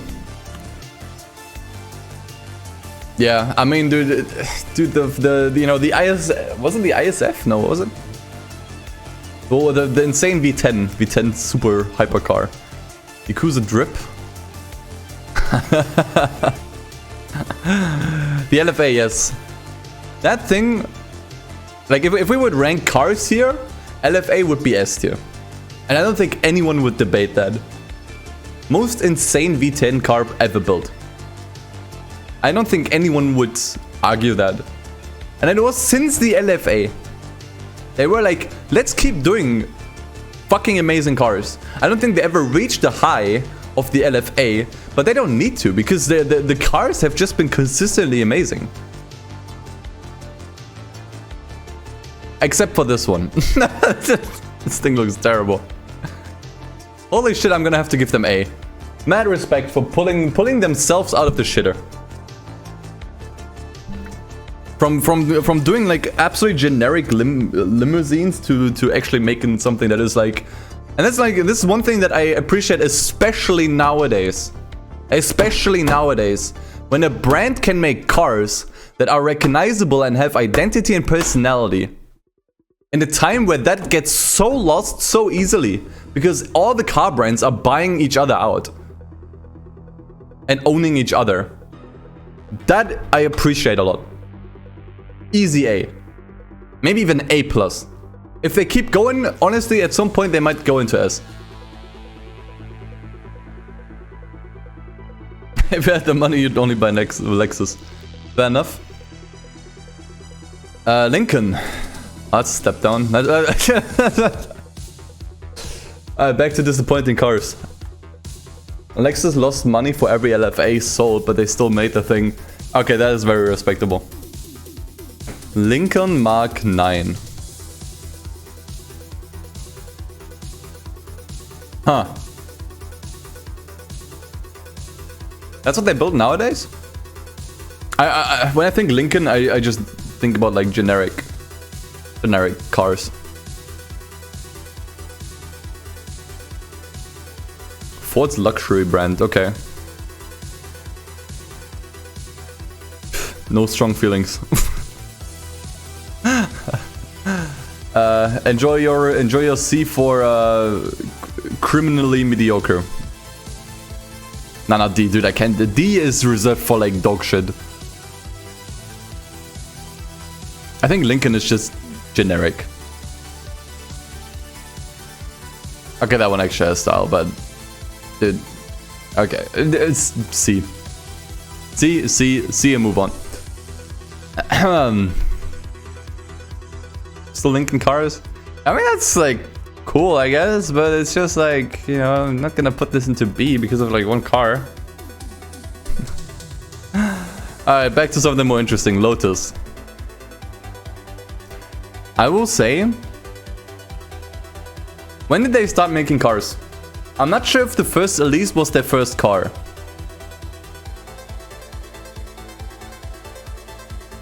Was the first Elise their first car, or did they make cars before that? No? I've been around for a while. Because the oldest Lotus that I know is the first generation of Elise, which I honestly don't like that much. I think it looked pretty... But as I said, you know, it's usually the thing with like every car brand, you know, their first line of cars are usually not that good looking. Lotus Mark 1. Oh wow, they've been making cars for that long? Holy shit. Yeah, this is the Evija, absolutely insane. 1957 Elite. Okay, I guess.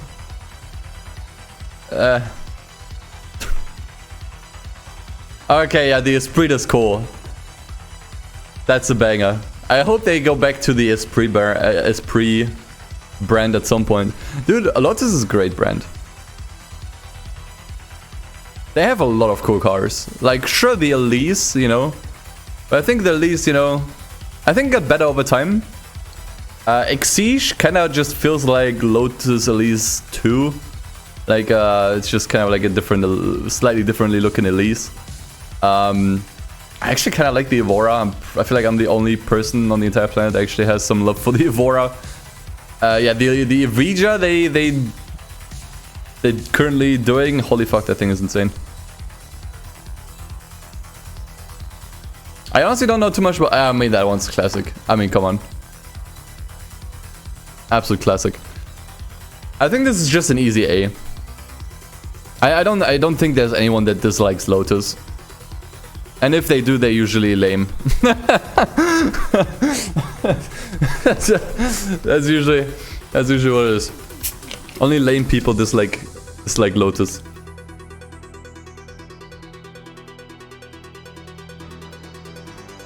All right. I'm actually position the camera a bit. There we go. Alright, Lotus and A. Anyone complaining here?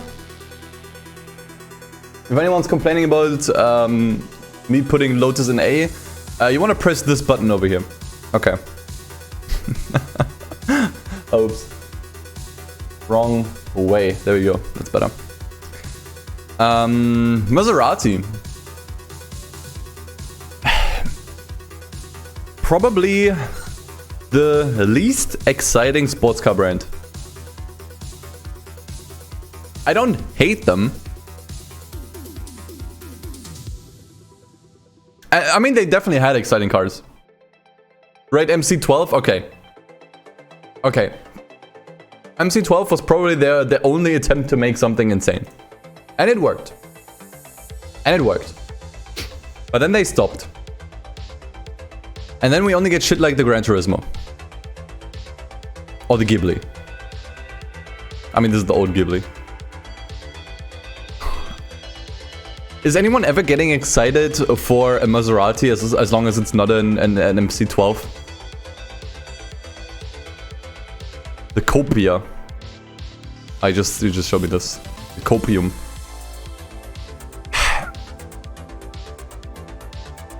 MC12 is an Enzo Ferrari? What? Quattroporte. Is that just a Ghibli? Like, here's the thing with Maserati. They don't look bad, but they also get no one excited. If you drive a Maserati, no one's gonna look after you, right? If you drive down the road in a Maserati, no one's gonna turn their head. That's how it is. That's how it is. Realistically speaking, that's how it is. I guess that's kind of cool. I'm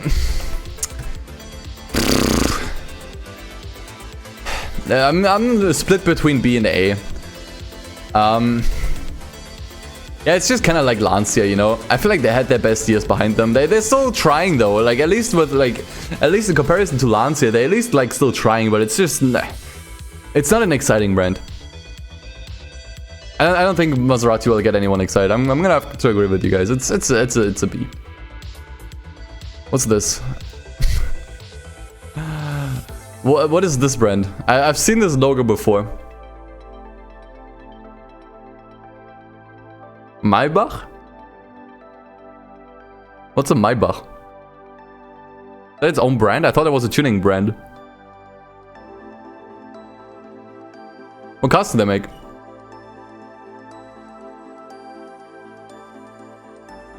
Luxury Mercedes? I knew it! I knew it had something to do with Mercedes. For some reason I kept thinking about Mercedes. I wasn't sure why. Okay. A Mercedes for people with no taste. Okay. I have one question. Why does a luxury brand need an additional luxury brand?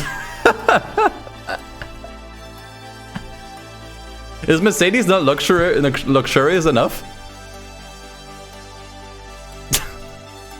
That just sounds really silly. Well, that's a long boy. I don't think I like these cars. The fact that I can hardly even remember any doesn't make it any better. But that's a Mercedes though. Why does a luxury brand need a luxury brand? It makes no sense. All Maybachs are ugly in your opinion, but the new ones are pimped out to S-classes. Really? Remember, Acura, we're trying to be Rolls Royce. Yeah, it feels like it. It feels like a shit attempt of being Rolls Royce. Dude, honestly, I enjoy your seat here. I would probably never go for these cars. I mean, I guess that one's at least a bit interesting looking, but only unique Maybach. Okay, that looks. On second thought, this like the side profile looks terrible. Look at what are those rims? Those rims look fucking terrible. Okay, no, never mind. Back to JDM. Back to JDM. Mazda. I love Mazda. Anyone in here that doesn't like Mazda, get the fuck out. Dude, they make some good shit. But I'm trying to think. What's their most interesting modern models? I think it's another one of those JDM brands that just gave up. Like with the 2000s. I think they did like a few facelifts, then the RX-8. Which are like, you know, you like it or you don't. But I think also that they too have just completely given up. You know?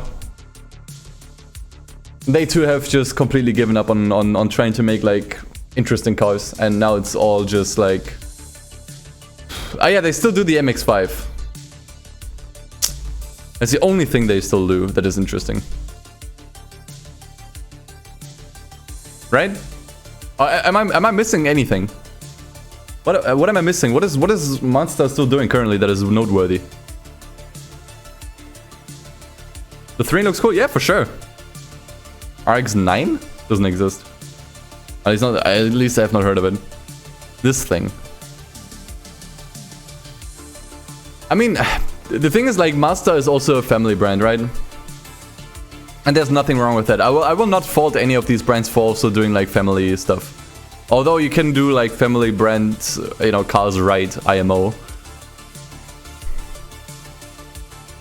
Mazda 3 and 6 are nice. Yeah, I feel like the MX-5 is just kind of like their only excuse to still do sports cars.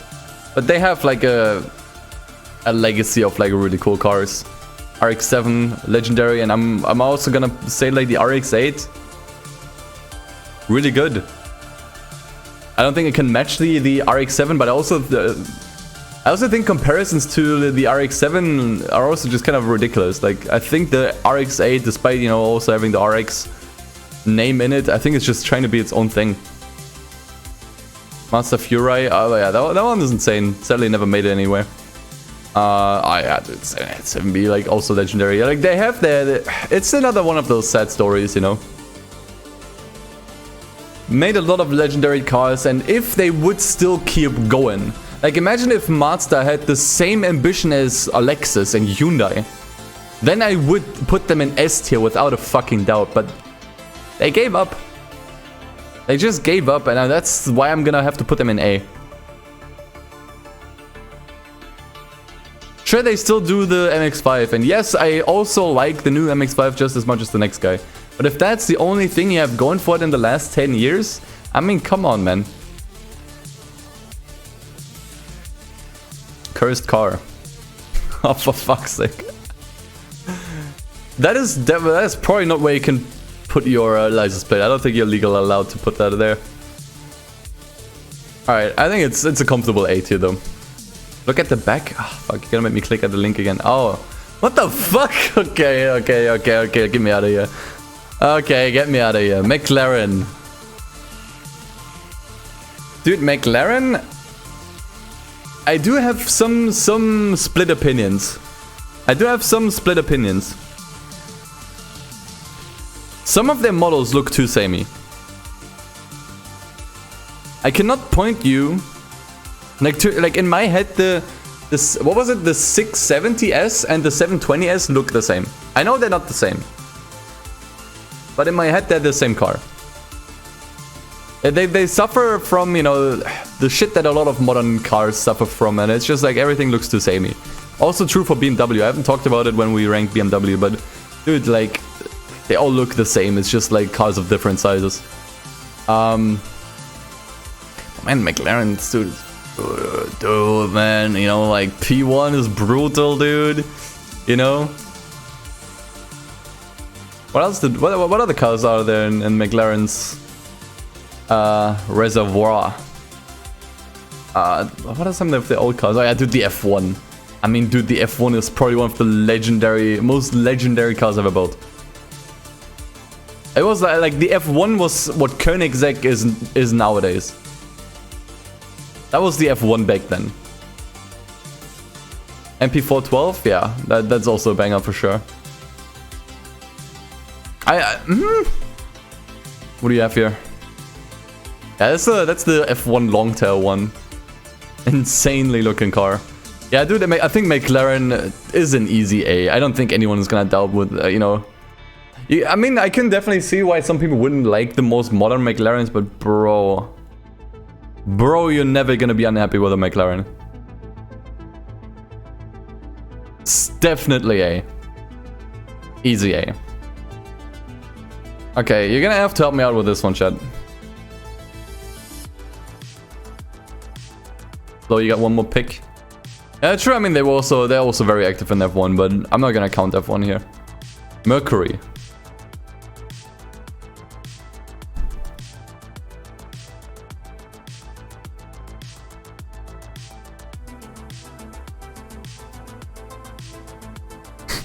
What's a Mercury? The Cougar. That does ring a bell. Let's make this quick and painful. Mercury, enjoy your C4, can't remember. Logo looks like, it does look like an airline. It literally looks like an airline for sure. MG, man, MG is such a weird one. Nice link. MG is such a weird brand. Logged on, saw Koenigsegg S tier, feels good, man. I mean, come on. What is this? That's the Cougar? Not that bad, but also not really. It's the C4 can't remember. What is this? I don't know. That's the Cougar. Yeah, okay. Crown Victoria on crack. Dude, it still looks like a Crown Victoria. MG. Forget about Mercury. Talk about MG. Feels like a very insignificant brand. I do see MGs on the road from time to time, and I'm always weirded out. I'm always weirded out. Makes electric crossovers. Okay. That makes them maybe 2% more interesting.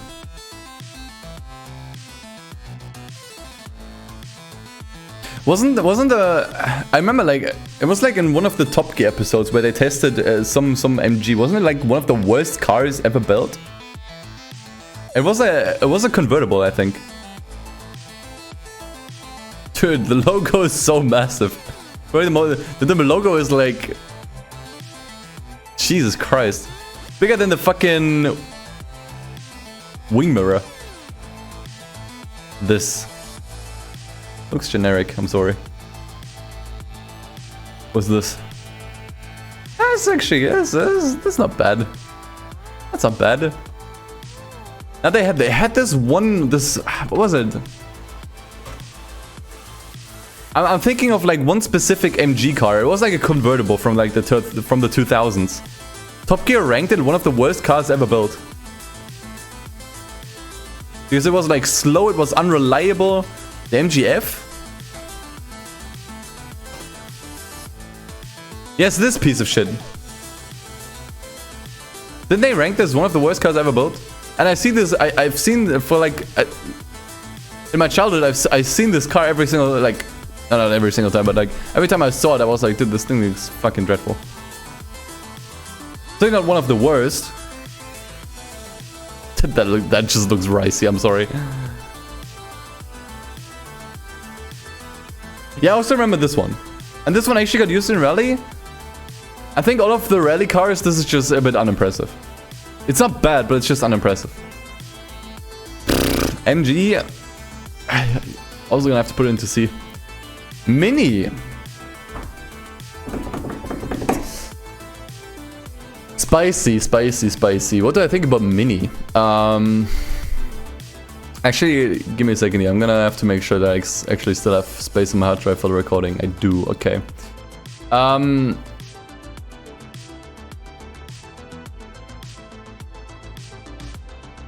What do I think about Mini? Am I the only one that finds it weird that they're trying to build SUV cars for things? Like off-road cars? The first Mini is obviously super iconic. I don't think it's a fantastic looking car, but it has so much personality, right? The first Mini. Oozing with personality. And for that reason alone, probably, you know, a car that everyone can recognize. And that's worth a lot.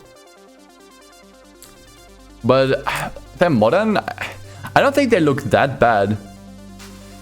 But yeah, it's definitely like Stephanie's first car bought from dad, for sure. It's like rich dad's daughter's car, you know? That being said, I don't think they're bad. Clubman, okay, that looks pretty shit. I'm feeling a warm B. What about you guys? A lukewarm B. I think the old cars definitely were a bit more interesting, mainly because they had more personality, and now they're just kind of like, I don't know. They still have a bit of that personality. They don't look super generic. They're okay. I guess their reputation just as like, you know, Stephanie's first car bought from dad is kind of dragging them down a bit. but not bad cars at all. What do you have here? Oh, I see, this one actually looks good. I think that's a good looking car. But I don't think it's like good enough to put the entire brand on A tier, you know? I don't think these new cars carry them. Mitsubishi. Another sad story, man. Probably the saddest story when we're talking Japanese sports cars. I think that brand, either they pull themselves out of the gutter or it's time to just bury them. May never forgive Mitsubishi. Yeah, this looks dreadful. But any other stuff like this? I mean, it's literally the same story as Lancia, right? It's the same story as Lancia. They had their time where they shine, and they shine brightly, and then they just gave up completely. That's the Eclipse. Nowadays, Jesus Christ. But I will say, I think comparing Lancia and Mitsubishi is fair, because they went through a similar thing. It's basically the same story. But I will say, Lancia didn't have a lot of cars that were like great, but the cars that were great were really great.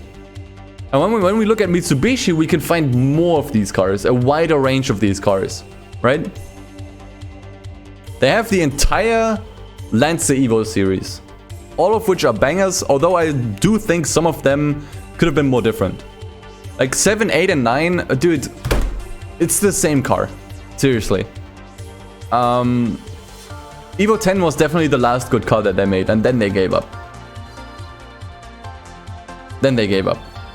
Jesus Christ. Mitsubishi wasn't even a car maker first. Yeah, I mean, but that's what they became, you know. And they had so much good stuff. Not just the Lancia Evo brand, you know, 3000 GT. What other stuff did they have, man? Eclipse. Dude, so much good stuff. So much good stuff. And there was a time where the Evo 9 was actually my favorite car. When I was a kid, Evo 9 was definitely my favorite brand. Favorite car. What am I talking about? Galant. Like, they had bangers on their under their hood, and all they needed to do was keep the momentum going. But Mitsubishi as a company will never die, but their car branch will. Probably. They just completely stopped trying, you know. Newer Lancer, but in China only. For God's sake, looks the same as all the other generic cars. It's in. I think it's still an A. Nah. It's an A, but with like an A, but with the tear rolling down my cheek. B? Nah. They have too much good shit.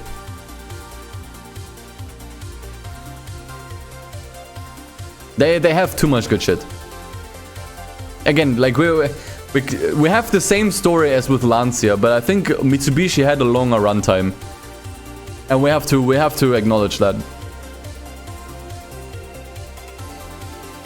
There used to be rumors for an Evo 11.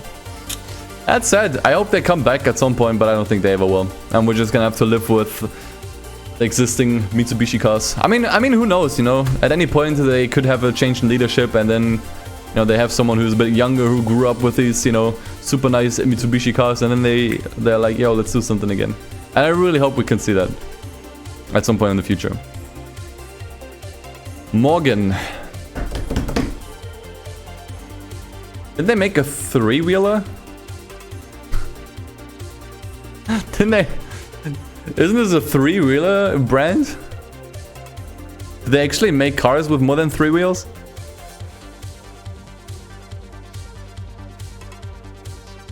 Like, what's their deal? Oh yeah, FTO is also a really amazing Mitsubishi. For sure. Morgan. I literally only know the one 3-wheeler. Again, it looks like a GTA car. Oh, that one looks actually pretty nice. Not so much. Old looking cars, but made new. Mitsubishi had plans for motorsport effort. Okay, that actually looks pretty nice. I mean, let's see. Maybe we can see something cool again. Old looking cars, but made new. I am not sure if that's a concept you can pull off, but I respect the effort. Morgan Plus 4, 2021 model. That one's built in 2021? Okay. I respect that. Expander Rally. You guys are still stuck with Mitsubishi. Meets all safety regulations. I respect that. I'm not a big fan of like these super old cars, but I respect that. I'm not sure if I respect it enough to put them into A. Competition is high in A. It's high. It is high. It would be a high B. Yeah.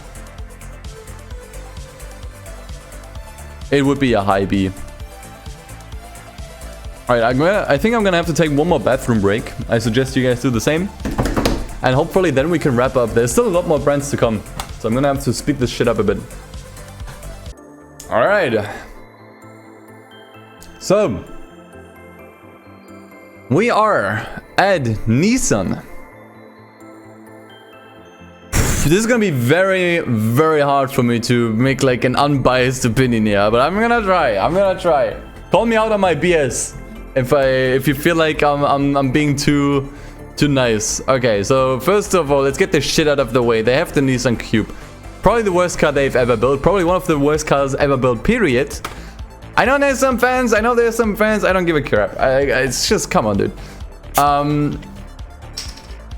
They made some good cars, though. They like...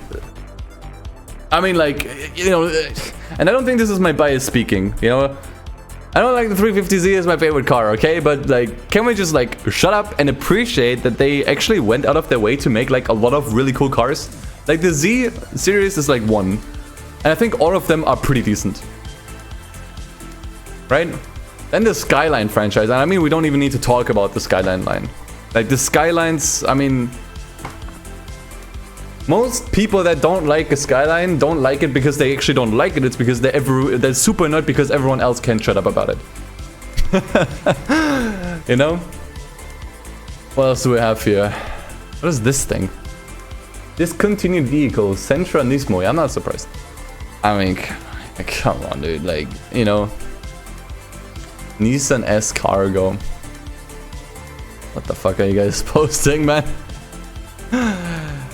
Yeah, they have their share of trash cars, but, you know, it's the thing with, like, a lot of brands that, you know, are, like, super old and they built, like, a ton of different lines. At some point, you're gonna find something that is, like, straight trash, and with Nissan, it just so happened that they are, like, really trash. But, you know, I do appreciate that they at least try something new, even if it doesn't work out. The Juke... I mean, I've seen worse, though. Like, I think the Juke gets made fun of a lot for, like, fair reasons, but I think there's... I've seen worse. I've seen worse. I would make more fun... Here's the thing. At least Nissan isn't like BMW and just takes the design of their sports cars and copies them one-to-one into an SUV chassis because they're too lazy to actually make something unique that actually works for an SUV. You can laugh about the Juke all you want, but at least they tried to make it, like, unique. Did it work? Fuck no. But at least it's not like just a copy and paste, you know, it's not like a Control-C, Control-V situation of, like, existing designs. But yeah, Nissan has, like, a long legacy of, like, super legendary cars. Right? And it's another one of the stories where it's like, you know, you have something for everyone. You know? You have something for everyone.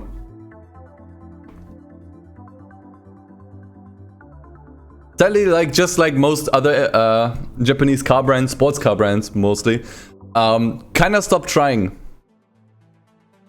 Nope, you really gotta send me some better links, dude. Or at least links that work.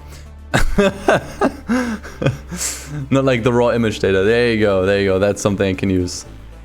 I mean, you know, if you like that stuff, then cool. I personally not a big fan, but I appreciate it for what it is. Sadly, again, you know, they just kind of gave up, but I feel like now they're slowly starting to come back with, like, the 400Z, which I know a lot of people give it a lot of shit, and this is probably where my bias kicks in. And I say the 400Z actually looks pretty decent. Although I think it could look, you know, it could look better. They need to overhaul it a little bit. But Nissan, I don't think anyone's gonna complain if I put it into A. Good brand, for sure. Could have been S. Could have been S if it wasn't for these shit models and they actually continued. And just and didn't, like, dip out for, like, 15 years. Look at the door numbers. 2? But yeah, I mean, lots of people would probably put Nissan into S because of Skyline and shit, but we also have to acknowledge they made some crap. And they stopped. Like, they stopped. Like, they rested on their Photo GTR. Okay, I don't care. I don't care. They rested a lot on their R35, and then they were like, yeah, let's not do anything at all anymore, despite this car being, like, one of the best-selling cars of all time, probably. You know, missing the ambition, but it looks like it's coming back. But it's an A+. I think it would be like a hard A+. Dude, can I really put this on the same level as Honda, though? Can I put Nissan on the same level as Honda? Yeah, because Honda actually kept doing stuff. Like they were still doing shit while like Nissan and Mitsubishi and Toyota and everyone else was sleeping. Although their stuff didn't always look the best. I think there's definitely some Civic models that looked horrendous. At least they kept trying while everyone else was sleeping. So yeah, absolutely. Okay. Noble. I only have one car in mind. Yeah, the M600. Do they make anything else? And I will say this car, I feel like it looks a bit like a toy car. I'm gonna be honest. But not a bad toy car. Yeah, everyone only has this one car in mind, yeah. I think so too. M12, I don't know what that is.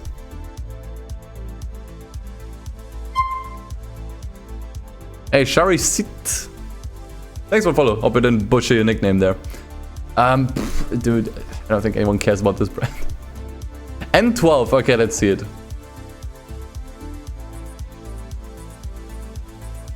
I mean, I like the spoiler.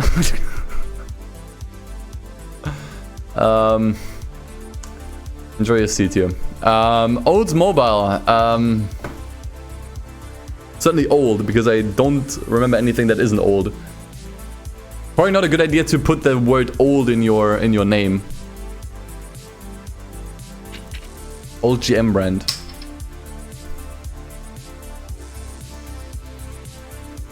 Weird mid-range brand. I can only think of like this one car that has a bit of wood on the sides, I think.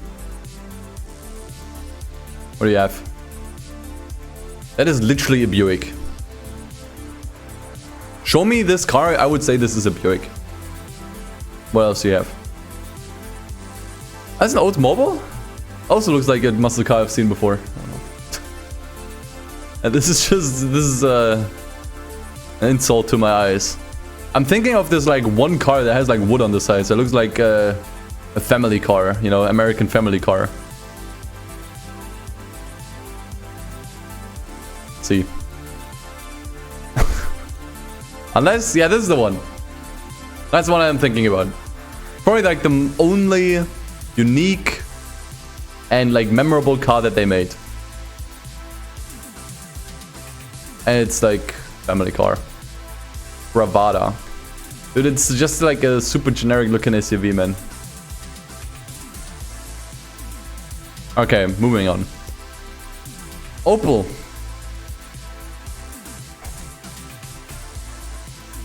Alright, I have a confession to make. As a kid, I hated Opel.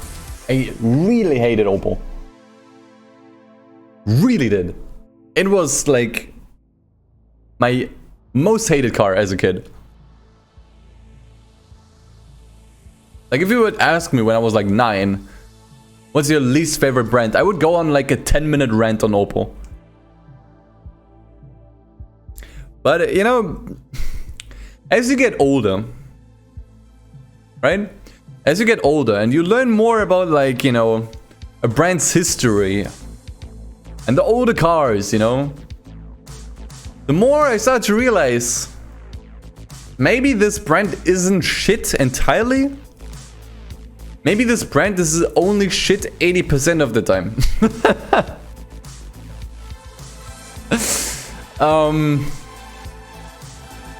Yeah, the Manta is insane. Manta is really fun car. Opel GT, personally not a big fan, but I appreciate for what it's trying to be. Let's see what other examples you have. I actually don't know what this is, but it actually looks pretty okay. Tigra. Looks like a Baba's car. What else do you guys have? This car I actually genuinely hate, and I feel like I'm gonna insult like a lot of people by saying that, but dude, I really don't like the Speedstar. Lotus Omega, it's a Lotus. I mean, we're not talking about Lotus anymore, but it's a good one. It doesn't look like a Lotus at all, actually. The Cadet, you know, old one, but you know, I feel like you have to be over 50 years old or have like the mind of an 50-year-old to actually really enjoy Opel. Because I mean, can we just be honest? What has Opel done in the last 20 years?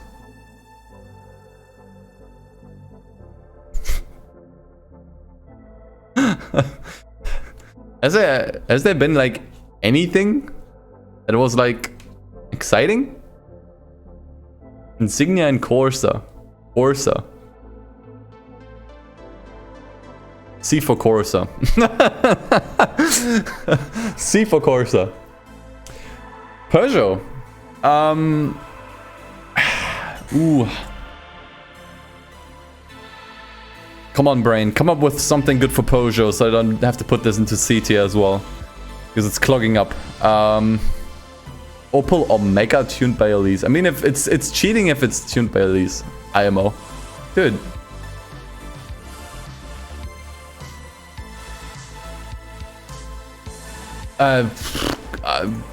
Car brands confuse me.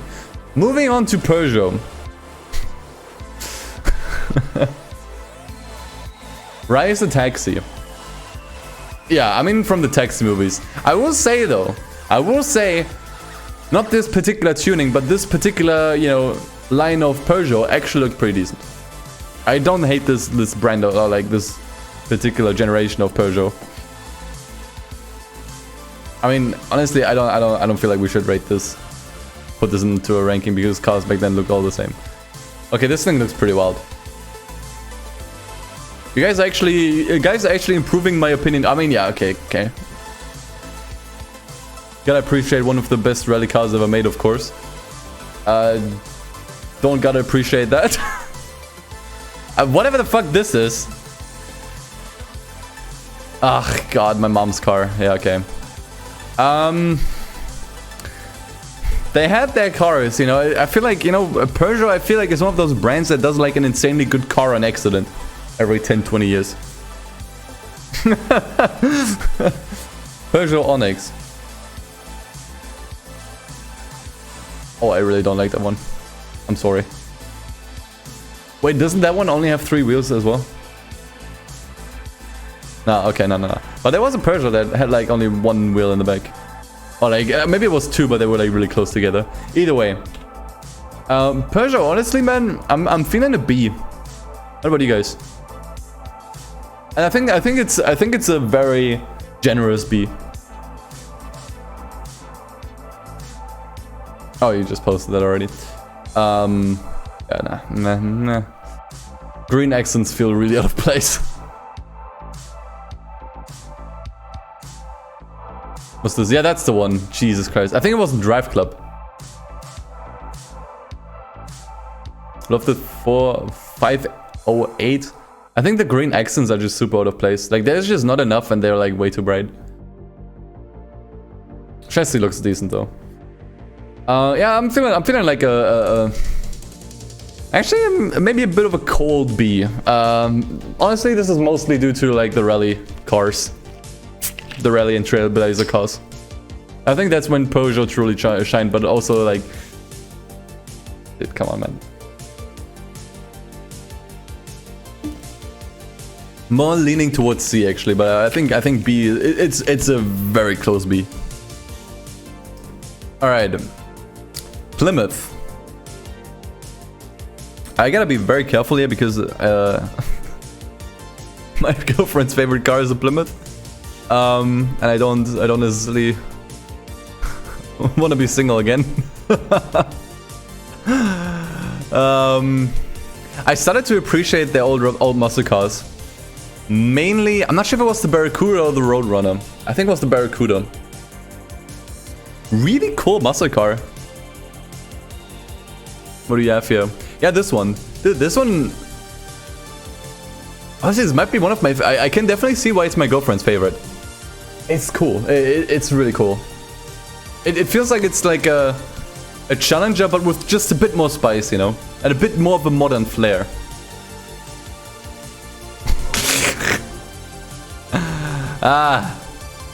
This is what I was looking at. That's a Plymouth as well. Legendary car. Yeah. When I'm talking about that. That's a Dodge Charger. That's not a Plymouth. Dodge Neon. What am I talking about? That's the Roadrunner. Yeah, I think the Roadrunner... I don't know. I think the Barracuda is definitely the best car they ever built. Daytona, maybe, you know, depending on what kind of... depending on what kind of cars you like, but dude, this car is good. This is probably the best car they ever built. Do they still make cars?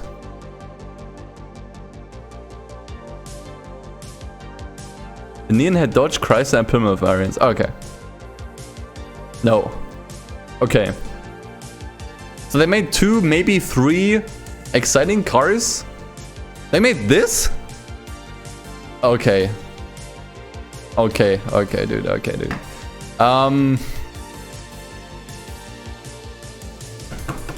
Dude, the Barracuda is saving it for B.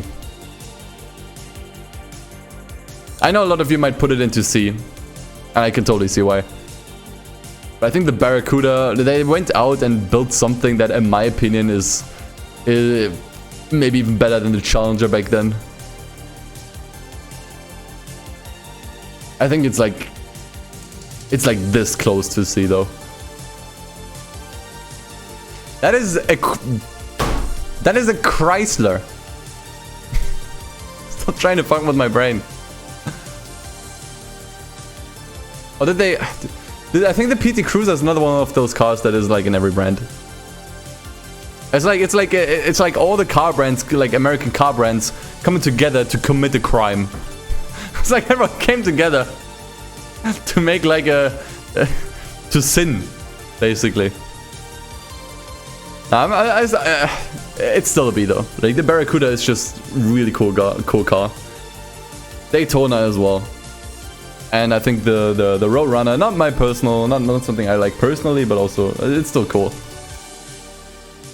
Yeah, they're all the same, and that's why I'm not gonna blame any of them for, you know, having the PT Cruiser. So, Pontiac.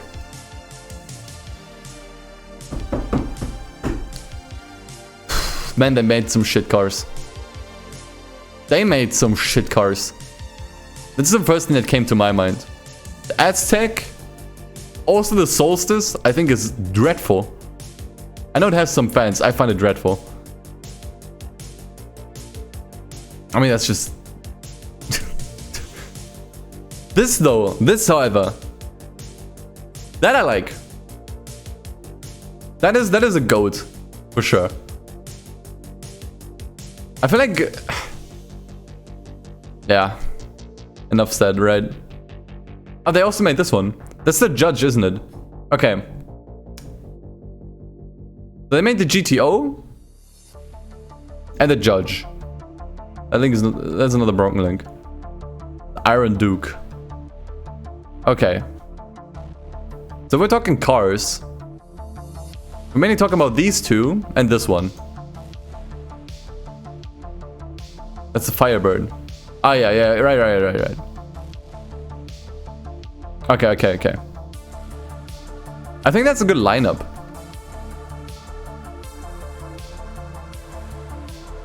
I just don't think... I think it's another... It has to be another generous B. It has to be another generous B. I'm this close to C though. Because they made some straight trash. Then again, Plymouth did as well. Generous B. I'm being generous today with like the rankings. Let's put it in B. I think it's fine. Finally, another good brand that I can praise. Oh man, dude, where do you even begin with Porsche, dude? For a lot of people, the best German brand ever. And I agree. One thing I dislike, and it's that their chassis, it's very similar story as you know with Aston Martin, where a lot of the lines look way too similar. Albeit not to as much of an extreme degree. I think at least Porsche is at least a bit more creative with their car lines. But bro, you know, if we talk like old cars, you know, there's so much to choose from that is like really fun. And even like the newest stuff, like the RSR and shit. My main problem I have with Porsche, I have such a hard time naming models. Like their naming scheme pisses me off. But I think this goes for every German car brand. Their naming scheme pisses me off. I have such a hard time. Like I have so many cars in my mind when I think about Porsche, but I just can't name any of them because their naming schemes are so fucked up. And I just like, what is this? YouTube link. Yeah, that thing is like, you know.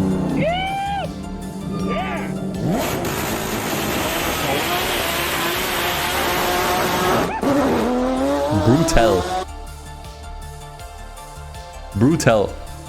One of the most insane GT2 cars. Actually, is it GT2? I'm not sure. But yeah, they have a lot of cars, but their naming scheme pisses me off. And I think, you know, they tend to be a bit too similar to each other. But dude, how can you not give this S? Seriously. How can you not give Porsche S tier? Seriously. So many old school cars that are still cool. Yeah, but the thing, yeah, that's exactly the thing. I would like to see more cars like the Carrera GT that are like more unique and where they actually try more new things. It's actually very similar to like Lamborghini. They sit on their chassis for way too long and then they like beat the dead horse. 918, yeah, true. Okay, yeah, I forgot about 19. 19 is fucking great, yeah. So I guess it's not too much of an extreme degree as like with Lamborghini, but I still think, you know. Alright, what's this? Oh yeah, that one too. But yeah, it's like, you know, they have like such a massive legacy and for like a good reason. Taycan is cool. What is this? Get this thing out of here. Alright. That is probably the easiest S tier though. Let's get real. Chrysler. Now we can start talking about the PT Cruiser. Because I do remember the PT Cruiser as the Chrysler. I was today's years old when I learned that the PT Cruiser was also in other brands. Okay, what do you have? What do you have here? Nothing. Dude, you gotta stop putting like this this star. Like, none of your links work. 300C. I think performance-wise it's just terrible, but I don't think it looks that bad even. ME14. What?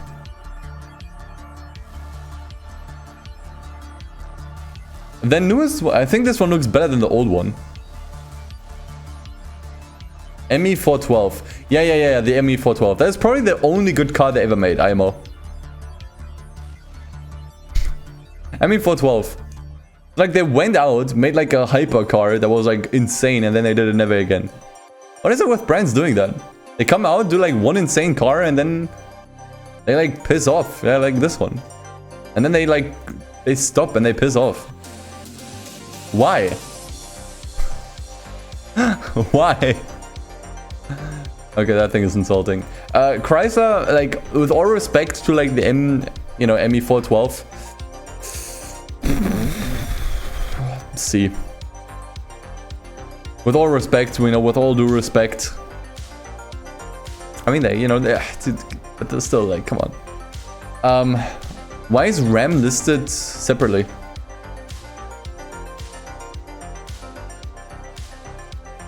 What's the difference between... I know like the Dodge Ram to me is like that fat pickup, right? Daimler cutting off their contract with Chrysler is the reason why ME412 never got produced. Okay. Ram division is like the SRT. Okay. I only associate Ram with trucks.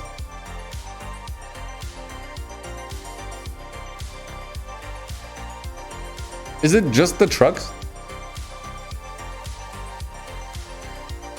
Or do they make anything else? Ram is only trucks. And this. Okay, enjoy your seat here. Renault. I think Renault is another very decisive one. Divisive, not decisive. Very divisive brand. I feel like no one has like a neutral opinion towards Renault. It's like either people love it or people just really hate it. And I'm gonna be the first one to say my opinion to Renault is neutral. They have good cars, for sure. Are we classing Alpine under Renault? Since there's no Alpine, I guess we can count Alpine in, yes. I think they have their good cars, but they also have just straight trash. Like, let's be honest. Like this shit. You know? Let's not be like, you know. But then they also do this. It's like such an insanely, what the fuck is this? You know, it's like such a, I think the opinions on Renault are so divisive because the cars are divisive, you know? Like they can build some straight bangers and then they can also build stuff like this shit. Man, I don't know, dude. Cut out the shit cars and I would give this an A. Honestly, they have some good stuff. I mean, that's a Peugeot. Also a really good one, by the way. It's one of my favorite Peugeots, I'd say. At least this particular rally model. Yeah, you have the classic Alpine, of course.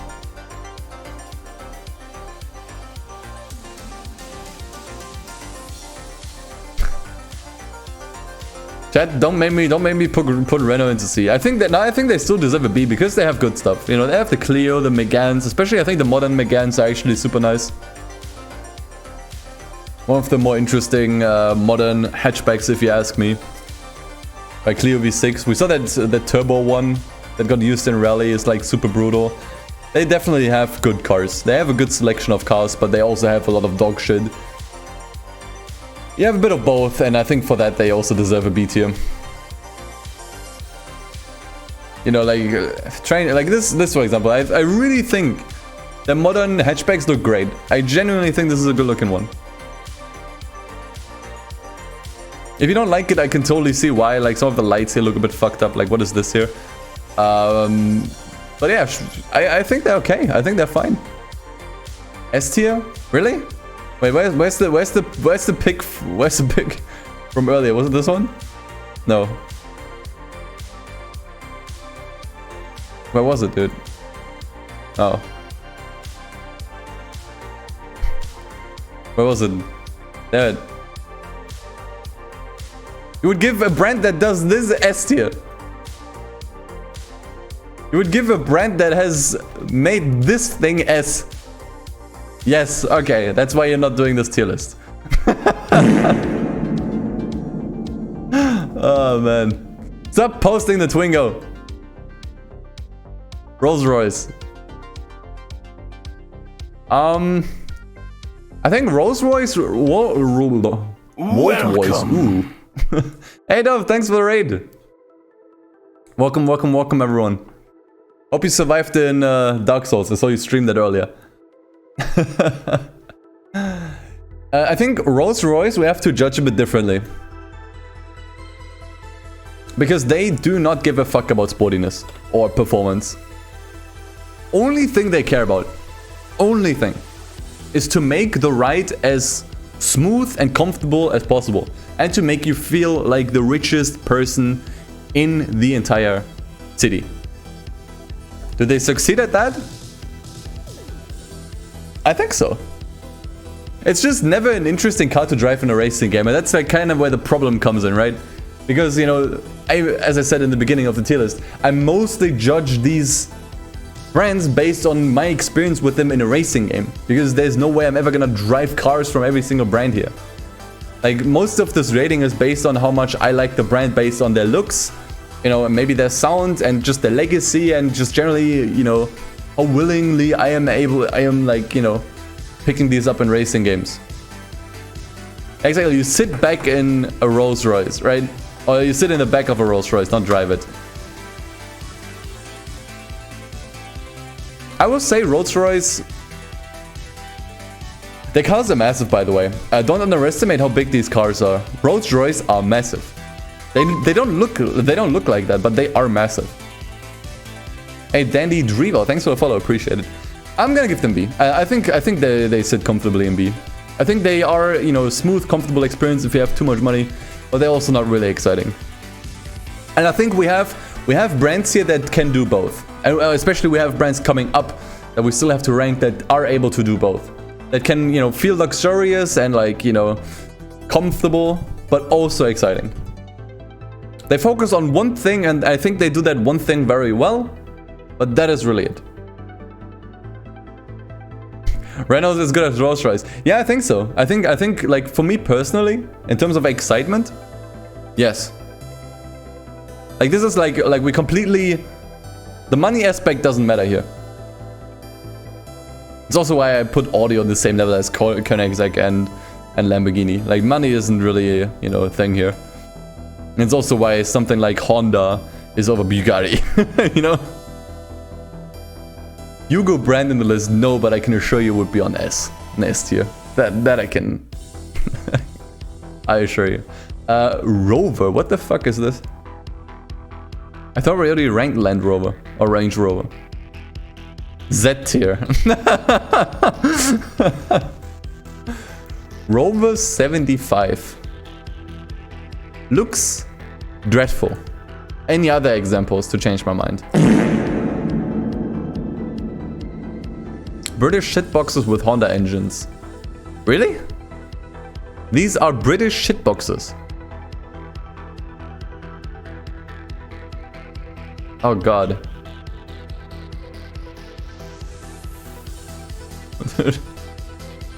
This actually looks a bit like an MG to me.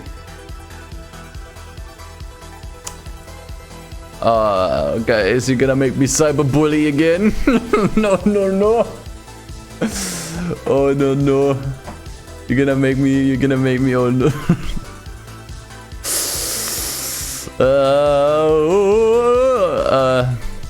Can I get like one good example so I don't have to put this into D tier? Is that like one good example? I don't want to put it into D tier. But from what you've shown me, this is D tier. Okay, what is this? Yeah, it's giving me like British Daewoo vibes, not gonna lie. Okay. I think we found another D tier car. Roof. Oh, why is roof even on here? I guess they count as like a... Okay, like last chance for Rover. That has to be... I mean, look at this, dude. You have the Ford in the background, man. Like, you even have a comparison here. How the fuck do these cars even exist on the same track? What the fuck? That has to be one of the worst racing cars I've ever seen in my life. Okay, absolutely deserved D tier. Holy shit. Oh. Roof is their own brand because they make their own engines now. Okay. The problem is I only know them as tuning brands from Porsche. Like, they take the Porsche chassis. And again, like, we're basing most of the rating, you know, based on chassis because that's all we're able to rate here, right? Or most of what we're able to rate here. I'm gonna put them in A. Because for the most part, when I drive roof, I usually feel like I wanna, like, I would rather drive a Porsche right now. They've been a good substitute for when EA had the exclusive license, but every time I was on a roof, I was like, damn, I would rather be in a Porsche.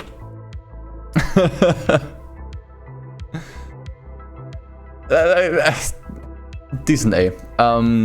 Saab, oh god. Oh boy, there is such a cult following for this brand. Swedish Subaru, basically, right? Roof CTR. I mean, dude, the thing is, like, these are Porsches. I don't care. These are Porsches. There's a reason why developers use these as Porsche substitutes. Saab A tier, because it has 2 A's in the name? I don't know, man. It also has a B in the name. Also has an S in the name.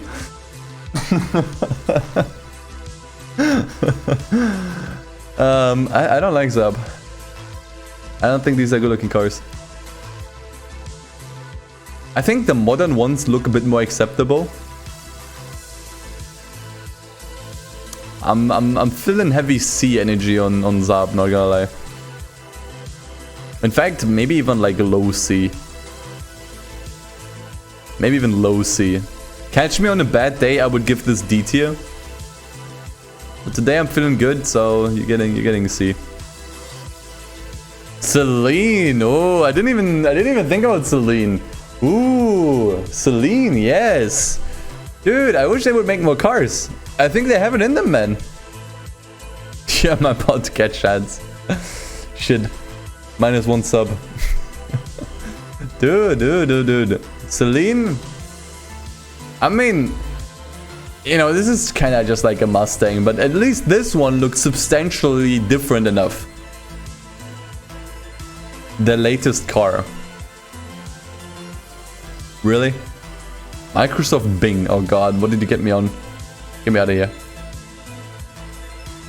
I don't think they do a lot of cars. Sadly. And that's dragging them down. Oh, oops.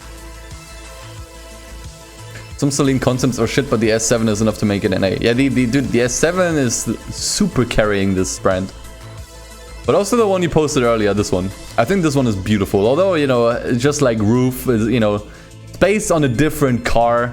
You know, it takes an existing chassis, but, you know, Roof I also put into A. Because, you know, because they're still good cars. And I think, you know, honestly, Celine is another candidate for A. And honestly, if they would make more cars like the S7, they could probably get into S. But they don't. They are this close. What is this here? Oh, I think I've seen this before. Okay, I actually think this car is decent as well. I think I've seen it in Project Cars. Yeah, that was the one that was actually in Midnight Club. Also a really cool one. I'm not sure if I like this racing version. You guys posted the same image. Nice. That's from TDU1. Nah, but the one they had in Midnight Club. Also good one. S1, yeah. No, not this one. Okay, this one actually is pretty shit. Good brand though. Skiing.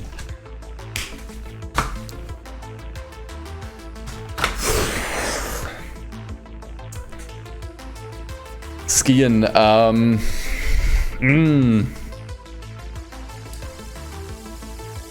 Pronounce Cyan. Okay, Cyan. And I'll say Cyan. You only know the FRS. What was the other one? TC something. Oh, it was just called TC. Link doesn't work. I'm not sure why links don't work. There's something after the link, like an asterisk or something. Cyan. Okay, it's Cyan. I got it. Not Cyan. Cyan. You're gonna make me cyberbully again. Cyan Rado. Yeah, that's like the TC on crack. But this is like the base chassis of the TC, which I actually like. I like the TC. I think what is wrong with your links? Is that the TC? No, there's a different version of the TC. That's the one. I think this car looks pretty decent, honestly. But that's kind of where the praise ends. You know? That's kind of where the praise ends.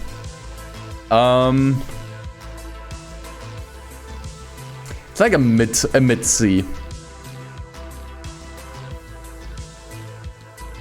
They have a car named XD. What a meme. Cyan made the FRS. Yeah, no. FRS, in my opinion, doesn't count. Like FRS, the FRS is like, you know, it's like the GT86 and the BRZ. Like it's the same car. Like these, in my opinion, don't belong to anyone. IMO. Just because you share a car with a different brand. Like, I don't think Cyan had any input on this car. I'm not sure who made the chassis first. But I don't think that all three brands worked on this car by the same amount. The car was either built by Toyota or Subaru primarily. I think Toyota. And then BRZ was like, sure, let me take this model and just change it up a bit. And then Cyan was like, yeah, let me do that again. Someone made the car first, and I don't think it was Cyan.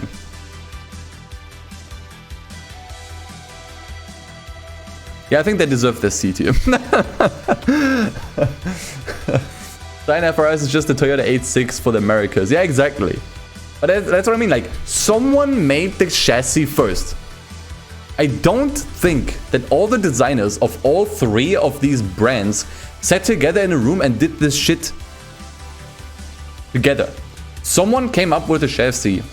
Then the other two came around, like the other two brands came around and were like, hey, we would like to release this car as well. Can we just make a few changes and release it for our market? And then they were like, sure, go for it. Like, I don't think that Cyan has it in them to make a car that looks this good. So I don't think it is. I don't count it. I don't count it. And even with it, I would still give this C tier. Maybe high C tier. But Cyan is still C, with or without it. Ferrari. Why is Ferrari down there? Isn't it? Mostly, it's like 90% alphabetical.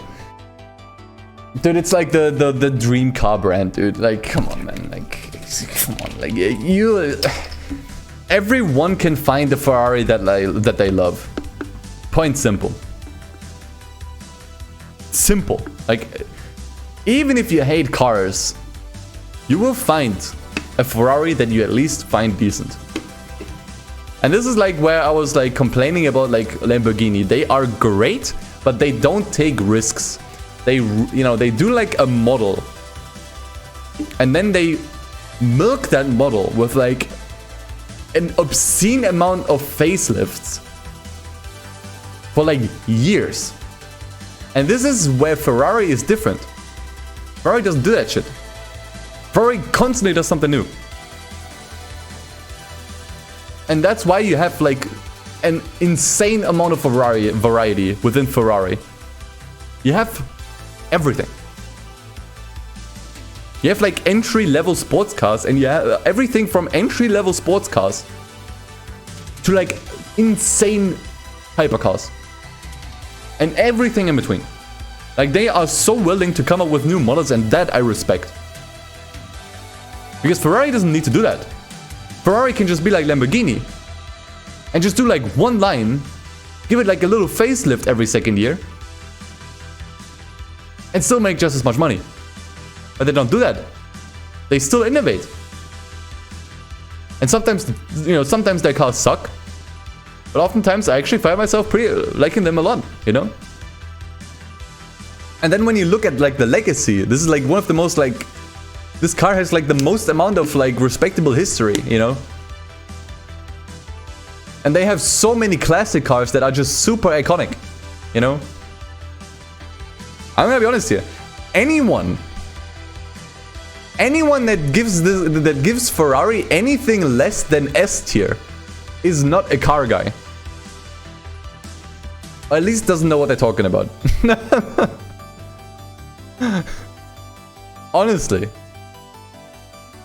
Putting everything into consideration. You know? Legacy, old school cars, new school cars, variety. Putting everything into consideration. S tier. Easy S tier. Easiest S tier in the entire list.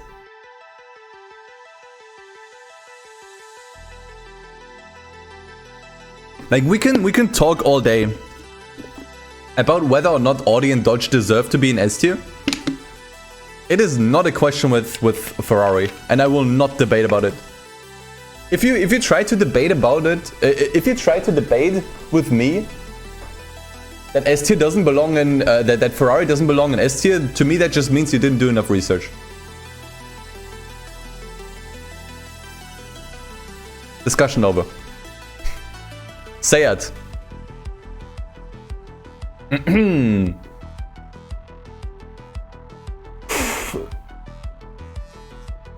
Yeah, the pizza is cool. Yeah, Knight, I will definitely post the tier list link on Discord so you guys can make your own. I'll also post it for the people watching on YouTube. You'll find it in the comments if you want to make your own. Higher than B for Seat is a crime? Yeah, absolutely.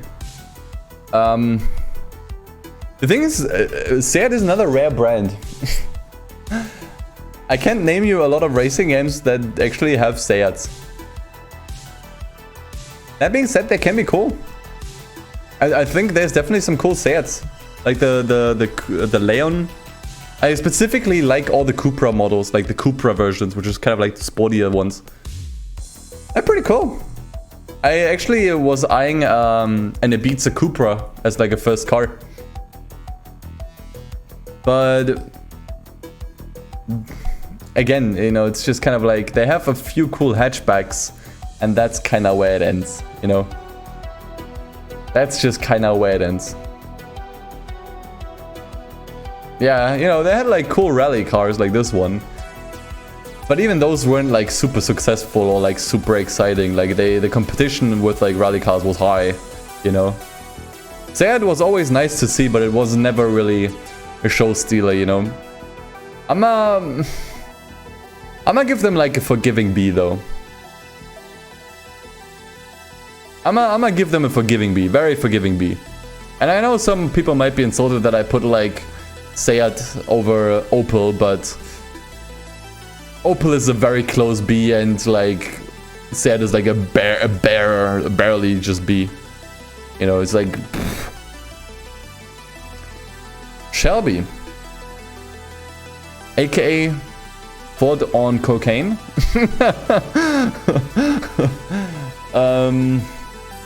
Do they have anything unique? Oops. That's a Ford, isn't it? That's just a regular Ford.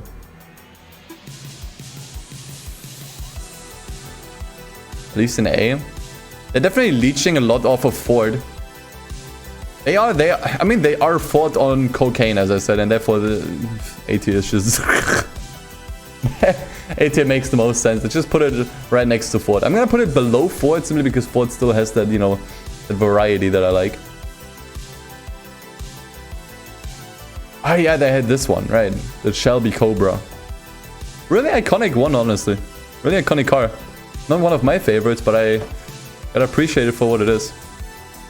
Ford, but without the bad stuff. Yeah, but it's also Ford without some of the good stuff.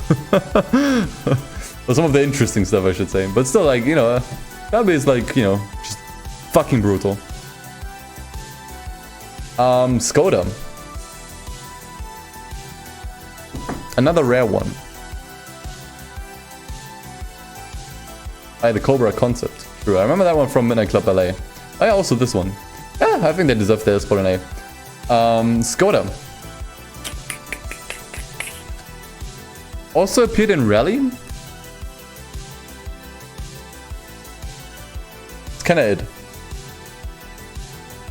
VW but Sech. Sech. Can't pronounce that. AC? Yeah, but we're not talking about AC. But yeah, it's building onto the Shelby Cobra. It's got to have a fuck ton of Fabias. That is true. I think they for the most part, I think... Yeah, I would put them on the same level as Seat. It's like they dabbled a little bit into rally with, like, you know, some decent cars, some decent success. Never really a show stealer, but we're definitely nice to have. You know, we're definitely nice to have. But it's just kind of like, you know...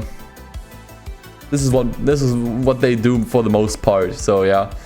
I think they still belong in B, IMO.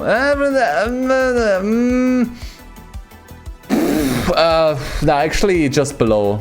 Just yeah, no, actually I like stuff like the Leon and the Ibiza more than the Fabia. I mean, these look cool, don't get me wrong. But that's literally all they have, you know?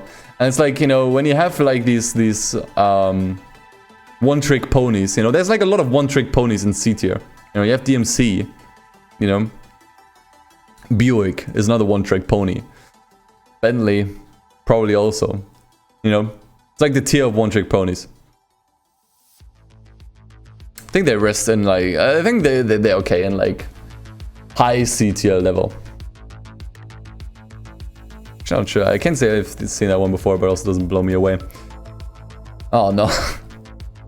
Alright, you guys are probably gonna hate me for this one because I'm gonna be pretty forgiving with smart. I'm gonna be pretty forgiving. You guys would probably put this in D with no questions asked, but I mean, let's just look at smart and try to think what they're actually trying to do. Okay? Actually, let's do it differently. Let's try to understand what they don't try to do. They don't try to do, or they don't try to be, super amazing, exciting cars, which is not a good thing. Don't get me wrong. I'm not trying to paint this as like a good thing. It's not a good thing, but they're also not trying to be that. They're not trying to be, you know, anything like that's like sporty. What they are trying to be is just small, if a bit expensive, but fuel-efficient cars. City road cars. For people that don't give a shit about cars, but do give a shit about fitting into every single parking space. And I think that job they do pretty well. Let's see the... Okay, this thing is horrendous. If they only made this car, I would put it into D, for sure. That is not a real car. I refuse to believe that's a real car. That's just this thing again. Yeah, but that's like this one smart that looked shit.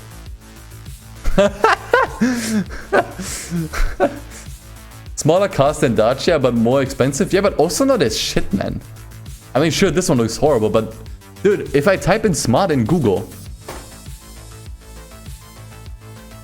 This is what I get. And I don't think it's that bad. This is not Dacia level.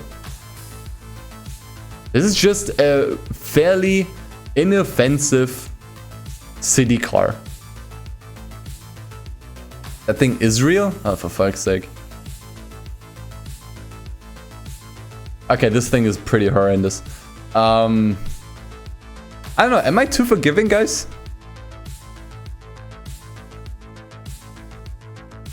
The thing with Dacia is they only have trash. That's why I put them there. Smart just, you know, I will say like this is not even bad. For what this is trying to be, which is like a small city car, it's okay. I even thought this one was always okay. Sure, the backlights look disgusting. But should we give this, should we put this on the same level as like fucking Daewoo or Rover just because I have like a few shit models? Like this is what 90% of their brand is, guys. This is C, dude. I think C is fair. Like I think putting this into D because this is smart. Nah, come on, dude. For what they're trying to be, they're okay.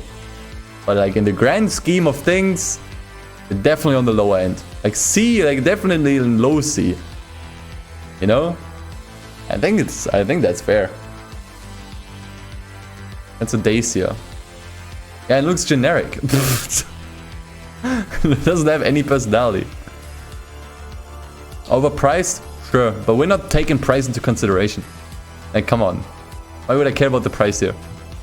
Like, we're literally putting like all cars in like the same fucking tier list.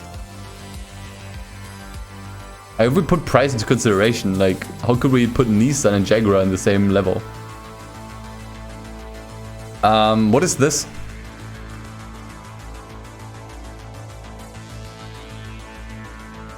This, I have no clue what this is. Pepsi. True. Pepsi car.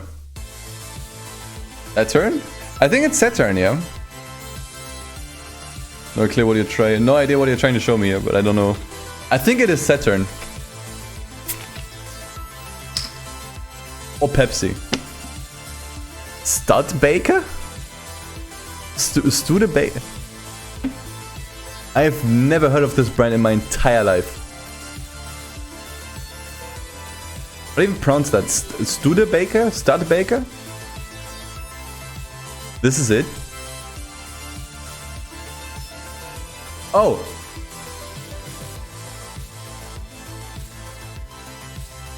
It's like Hudson.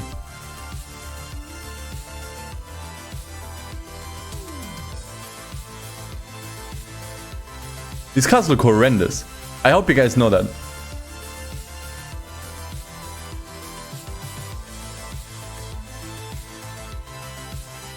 Champion. Oh. Dude, this is just a Bel Air. This is a Bel Air ripoff.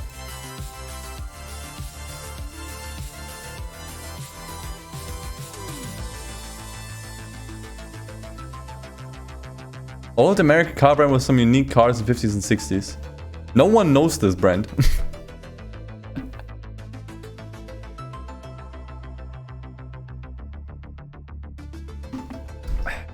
D tier for damn, the logo looks like Pepsi. Like from the cars you showed me, I'm sorry.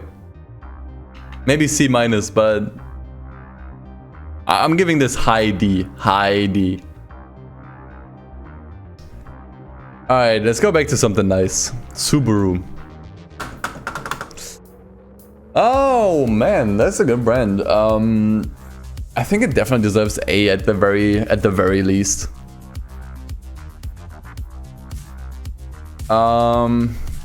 Just trying to think if there's something to convince me to put it into S.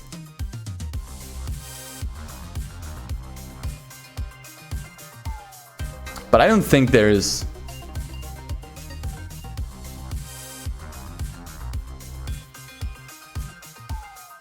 I would say I don't like the new BRZ. I think it looks too nice. But dude, like Subarus are like... Okay, this is just kind of like the most disgusting Subaru I've ever seen. Hammond hates this car. Oh, that's the one he posted. Yeah, I can understand why. Got caught lacking recently. Yeah, they are lacking a bit. But I will say Subaru. Here's what I'll say about Subaru. Subaru was the only brand. The only brand. Or one of the only brands. Like Subaru and Lexus both. Were the ones that still were like carrying the torch of like Japanese sports cars. They were there when Nissan, Mitsubishi and Mazda were sleeping. When they were sleeping, Subaru was like... They were like pulling up their shit. Like they had their shit together when the other brands didn't. And for that I respect them. Dude, why do you post this thing? But I mean, come on! Come on, man. Here's the thing, man. Here's the thing, okay? Subarus simply are the most legendary rally cars. They get, for me personally, they get the prize for just being the rally car. And the competition is high. There's Mitsubishi, you know, we have like Toyotas, but it is like the car. Most iconic rally car. You say the word rally car, what comes to mind is a Subaru with the blue, you know, the blue Subaru with that like star golden livery. First thing that comes to mind. Right? Obviously that is in large part thanks to Colin McRae. But it's like they made rally. I mean, they not like they created rally, but they like... I can't imagine rally without Subaru. It's just how it is. And beyond that, they made so much good shit. So much. It's just... I want to, man. I wanna, man.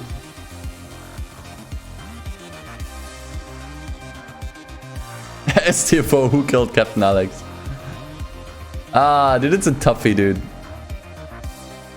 They have so much good stuff, and they are literally the definitive rally car. I'm like this close, dude. I'm like this close.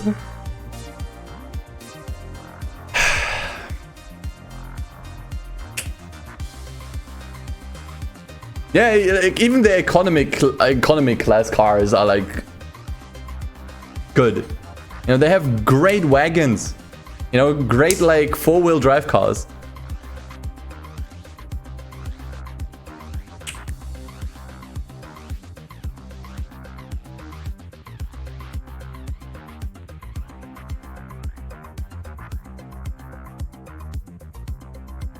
Sue me. Didn't think I would say this. I would have. If you asked me yesterday what my favorite Japanese car brand is, I would have said Nissan. And honestly, I would probably still say Nissan because they're my favorite. But if I have to just take everything together, and they're like definitively the best one, because they are consistently good. And again, they pulled through when every single fucking Japanese car brand dipped out. When everyone dipped out of the fucking sports car business, they stayed in. They were like, fuck this. Because we still love cars. We still love cars, and that's why they kept doing it. That's why they kept doing sports cars when everyone dipped out, because they were like, fuck it, we love cars, so we keep doing sports cars. They're also still in rally, because I fucking love rally. I can't say that, you know, Nissan dipped out. Like, I love as much love as I have for Nissan, Mazda, and Mitsubishi. They dipped out. They had their phases where they just completely disappeared. But Subaru stayed in there, man. And they kept pumping out good shit. Like, even the most recent WRX. Like, it's, you know. And dude, then they have this, man. Like, that's what I mean, dude. Like, they built the most legendary rally cars. Like, they deserve that S spot simply for just completely making rally for what it is. It has to be S. And like, anything below S is just unfair. And they got massive respect for me for pulling through, man.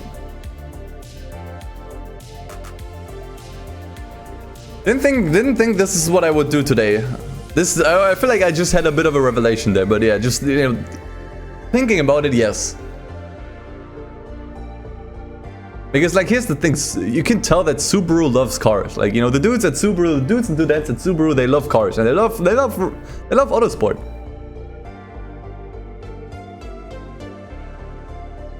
And there has definitely been phases in, like, in Nissan's history and Mazda's history where I couldn't really say that.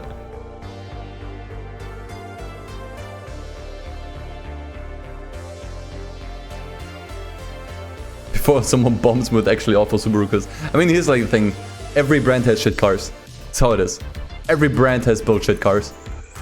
No history is flawless. BRZ still races in Super GT, damn. Yeah, I mean, that's what I mean, you know. It's a brand for car guys, simply put. Alright, let's move on. Not many left. Been at this for 3 hours already. Suzuki. What do I think about Suzuki? Holy shit.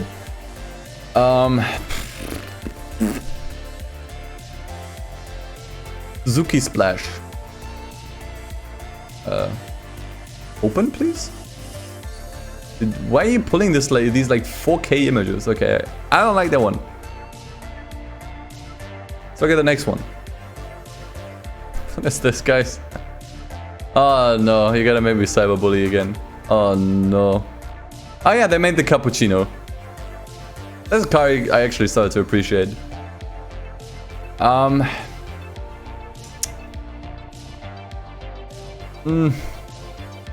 I mean, yes.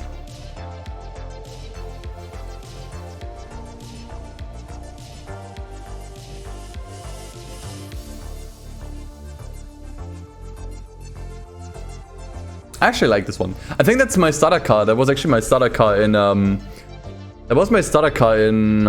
Turismo Sport. And I think the Swift Sport is pretty decent. Okay, that car actually looks pretty good. That's a good looking one. I haven't seen this before. Must be new.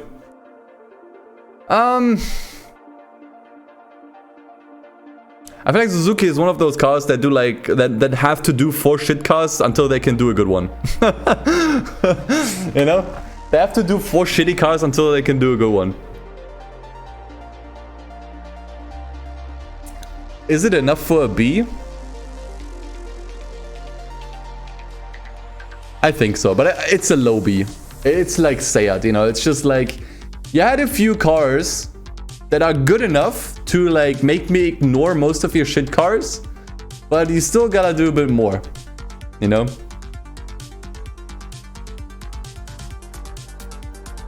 Let's ignore that and move on. What is Tata?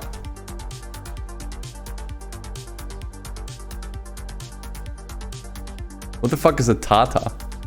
Also, I think my chat is frozen. And my chat is currently frozen. Hold on. Let me open it up. Hold your links for now.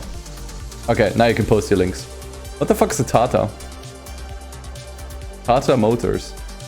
Okay. I think I've seen this before. Indian shitboxes.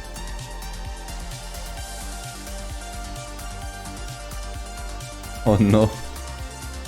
Oh no, no, no, no. Oh no, no, you guys, no, no, no. Oh no.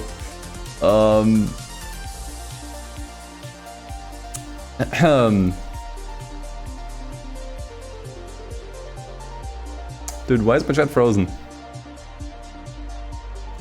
Okay, now it's back. Yeah. Is anyone gonna be offended if I put this into D tier? Oh shit, Batman, you followed 50 minutes ago. Sorry, I didn't notice. Thank you. As an Indian, you say D. Okay. If I have at least... if I have the blessing of someone who's, you know, from the home country of the... Where the brand comes from, then I think, yeah. Welcome to bottom tier.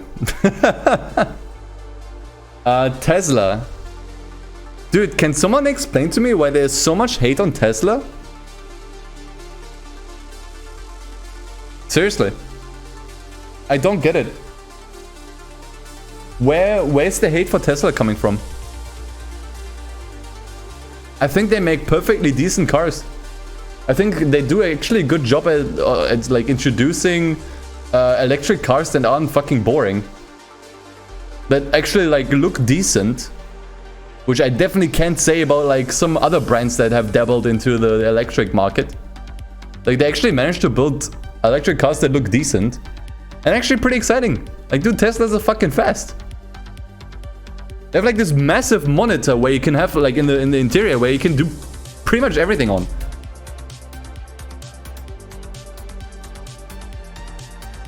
Quality control on some of their cars are not super good. I actually heard the difference. Like I actually heard that Teslas are extremely safe and they absolutely nail and destroy safety tests.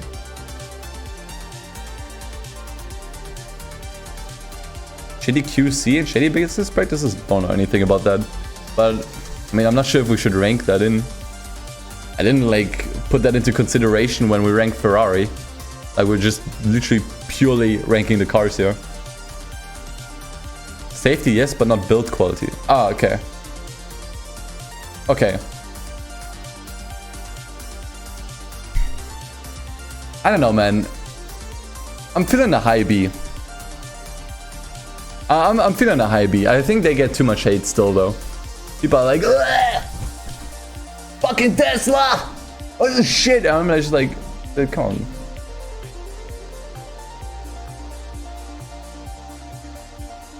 Would love to own one.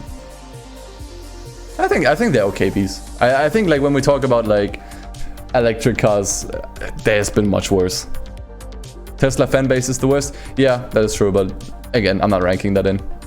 I don't want to influence something insignificant like that in like my tier list ranking. I really could not care less about like fanboys. New Roadster. Oh, I didn't actually know they want to do a new Roadster. I like the old Roadster. It looked a bit too much like a Lotus, but... Alright, I think it's the last JDM brand. Toyota, big one. I mean, come on, man. Yeah, the Model 3 is probably the weakest one from Tesla, I agree.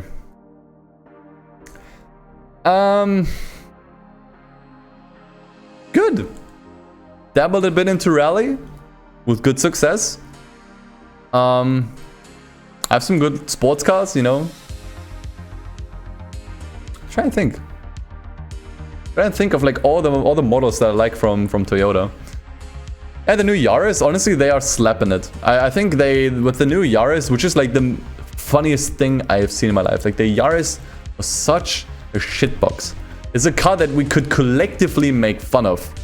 And now they came back with the Yaris and they literally made one of the most appealing and fun hatchbacks built in the last, like, God knows how many years. It is hilarious how they could turn something so shit into like one of the most beloved things. Like, if you told me 10 years ago that people are gonna love the Yaris, I would be like, get the fuck out.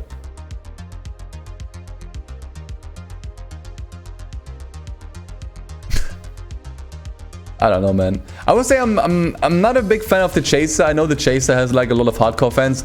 Personally, don't like it as much, but I respect it as a car.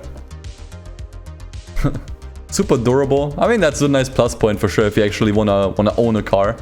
I have a lot of love for Toyota. I know like the fan base can be a bit obnoxious, but as I just said with like Tesla, I'm not putting that into consideration. I think they deserve their spot on A. Like, they do good cars. Also with them, bit pissed off that they, for like, you know, a certain amount of time were like, yeah, actually we hate sports cars, you know, and actually also we hate racing games. Pissed me off a bit, but I still have to respect, you know, they built real iconic cars back then, and I think now they're finally catching, you know, there must have been like some fresh wind in like the management section in Toyota, because I feel like they're putting out, they're picking up their shit again. Which, you know, I think I can thankfully say a lot about a lot of brands here. Sadly not about Mitsubishi, but maybe that time will come soon. Yeah, Supra, GT86, also, yeah, old AE86, new Yaris. I think that's all good stuff. TVR. And this is another one where I feel like, you know, I'm gonna be, this might be actually the first time I'm gonna piss off the chat.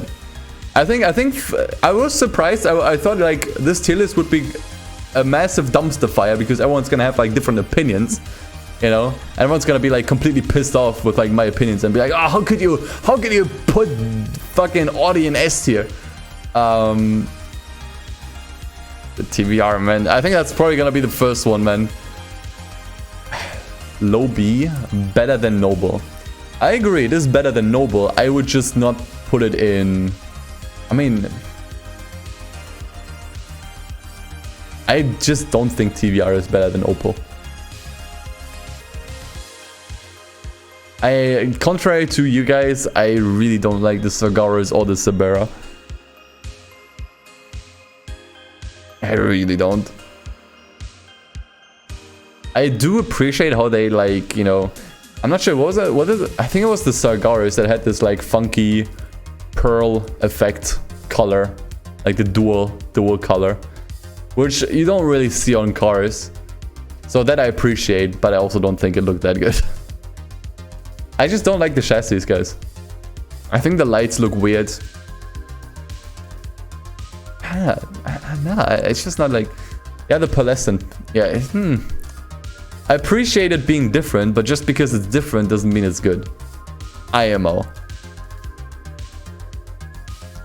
Like, here's the thing, man. When you have the money to afford something like that, would you buy this or would you buy a Porsche? I'm not sure how much these cars are, but I think they're like around Like, if you can afford this, you could probably afford some low tier Porsches, man. Would buy a Honda. Fair. Name kinda gives it away. TVR is a hate it or love it kind of brand for sure. I'ma have to put them into C. High C though. High C.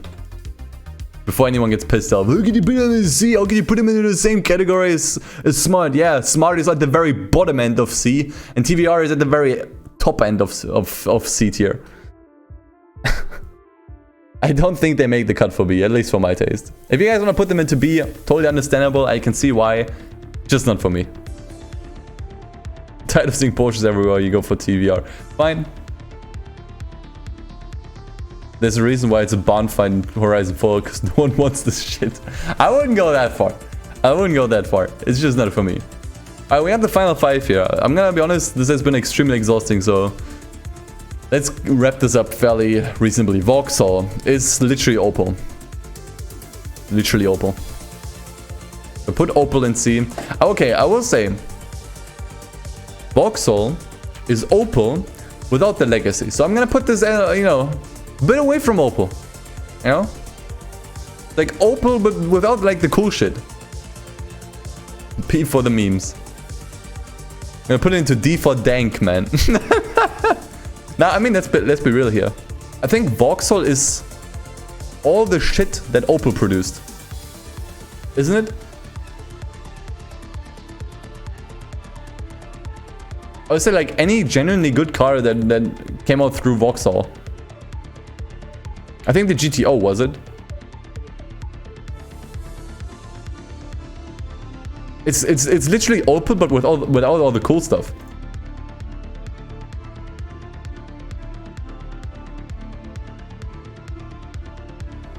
Vauxhall is an old brand, exists since the 30s. That doesn't really improve my opinion. Opel, I'm gonna be honest, maybe in hindsight Opel putting that in C was a bit harsh. Maybe Opel does deserve B after all. But yeah, I'm actually gonna put this into B, sorry. And then I'm like happy putting Vauxhall. I don't feel comfortable having Vauxhall and Opel in the same tier because, you know, Opel at least has some good stuff. You know, they have like the Opel GT, you know. That's a Vauxhall? Holy shit. I don't feel comfortable having these two in the same tier. Because Vauxhall is literally all the crap that Opel produced, but like re-batched. Yeah, they have the Manta, you know. Yeah, they are interchangeable. I just don't think they're like, I think there's some Opel cars that didn't go through with Vauxhall, and it's usually the good ones. VW. I'm gonna be honest, as a kid, I really hated VW. It was one of my least favorite brands. Just like Opel. But you know, you go old, you know, you get older, you start to develop a bit of something called a brain. Main car Kuru. VW is D for Dieselgate. I wouldn't go that far. They are definitely consistently good brand, but sadly not exciting. I'm missing the excitement. Although they did have some stuff. The V12, yeah, dude, I'm gonna be honest, I think this looks like a toy car, man. I hate to say it, because I really want VW to make some like bangers. Man, it looks like a toy car. They have some, I will say they have some Golfs that are pretty cool. Actually, I will say like the old Golfs are nice. The old Golfs are such vibes. Don't care too much about the Beetle. Very bland cars. Yeah, the modern ones can be bland, but I will say, dude, the sports versions of like the Golfs, they're good. They're good for sure. And they had, oh yeah, the Corrado. How can I forget about the Corrado? Corrado's awesome. I'm so sad that they never continued this car. They also have the Scirocco. Actually, my dad drives the Scirocco. And I think actually I like all of the Shiroccos. Like the old one, I mean there were only two as far as I know. Old one and the new one. I actually like both. But I might be biased because it's my dad's car. Pogger's prototype history, definitely high B. You know what? I'm feeling generous. I'm gonna give this an A. Because the thing is, like, when you buy a VW, you know you're gonna be happy with it, you know? And I think that's worth a lot. You can just pick any VW and you know you're gonna have like an enjoyable time. No matter what you want to use it for. You know, you want to have something old school that you can like build, buy an old Golf. Probably nothing better. Want to just have like a comfortable, decent car for city driving, buy a modern Golf or Polo. Gonna have exactly what you're looking for. Want to have something a bit more sporty, buy one of the sports versions of the Golf, you know? Like a Club Sport or whatever. Lots of fun.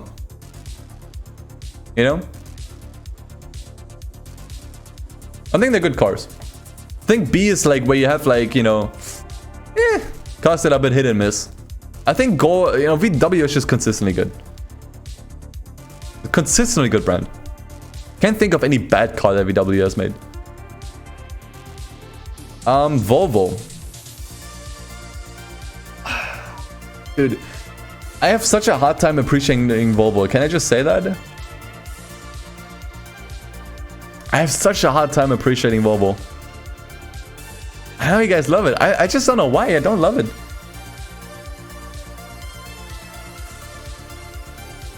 They are like super reliable. And you can do like insane stuff with them.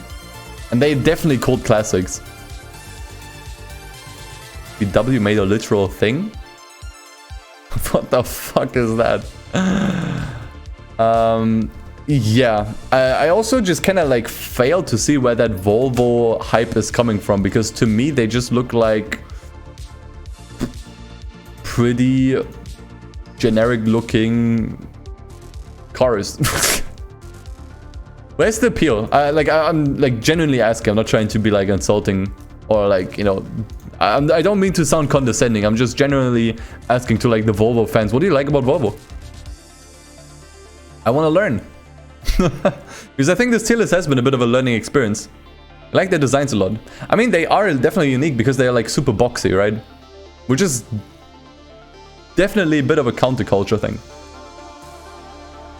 850R sedan. I don't know. Inline 5, brick, goes room. It's definitely pretty funny. It's definitely like the sleeper car, right? Like it looks so innocent, but it has so much. Oof.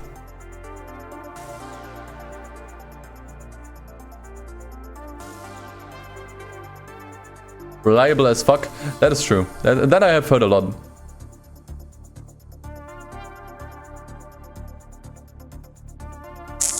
I mean, don't hate me, but I think for me personally it's a B. But it's a decent B. Polestar is actually not bad, but it's also not like a true Volvo IMO.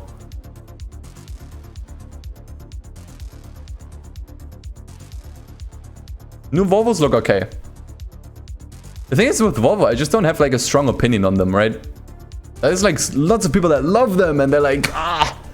Dude, I just don't really have a strong opinion, and I'm also not really excited about Volvo. Maybe that changes some point down the line, but right now I'm just kind of like, you know, they exist.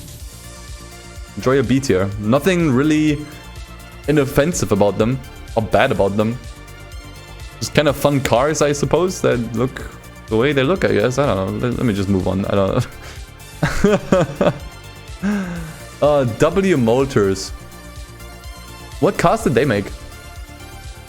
I think I will, the older I get, I will probably start to enjoy Volvos when cars become super generic and samey looking. That's probably the point when I will start enjoying Volvo a bit more.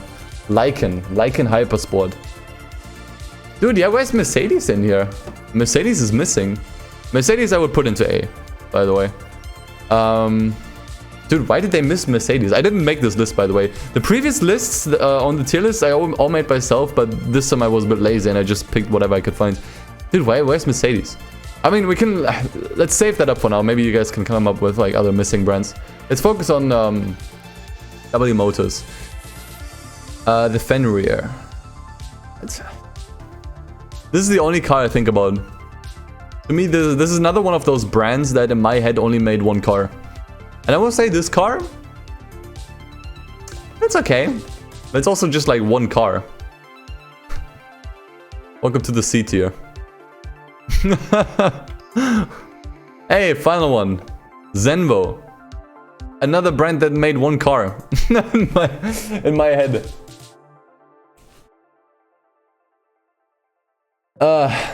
Yeah, I only know this. No, wait, isn't that one? No. There was the Zenvo in I think it was Grid 2. I forgot what it's called. Yeah, the ST1. To me, they only made this car. From what you saw in Donnermeyer, the car's not even functional at all. I mean, again, we're just basing these on like my racing game experience. Did they make any other cars? What the fuck is that spoiler? Are they high? Surely that is bullshit. Active arrow. Oh, it moves! I've never seen that before. Movable spoiler? It's the first time I see this shit. I didn't know that's a thing. Holy shit. Okay. Oh, that was from Top Gear. Oh, lol. Yeah, welcome to the C4 can't make more than one car tier. Alright, I think there we have it. I think we finally have it. Every single brand ranked except for some. Can you guys think of any brands that are missing in here? Mercedes was one of them. Where would I rank Mercedes? Probably A tier. I think Mercedes, they had this generation of cars that were like really, that I really didn't enjoy. It was this generation where they had these bug eyes. There were a few exceptions like the SLR, but that was also like a bit of a collaboration with McLaren, of course. Now Kia is in here. Kia I ranked in B. That one I didn't like. That one I didn't like as much. Some of the old ones though, for sure nice. I think the most recent Mercedes are definitely cool because they started to become a bit more sporty. Mercedes to me was always like a classy brand, kind of like Maserati, but you know, actually kind of more interesting. But they started to become a bit more sporty and exciting, which I really like. 50 brands is missing. So yeah, Mercedes I would probably put into A tier. Any other brands that you know might be missing here? Mercedes is really the only one. Venturi, I don't know. I don't think anyone cares. I mean, let's at least in terms of like major brands, you know, not like these third-party brands.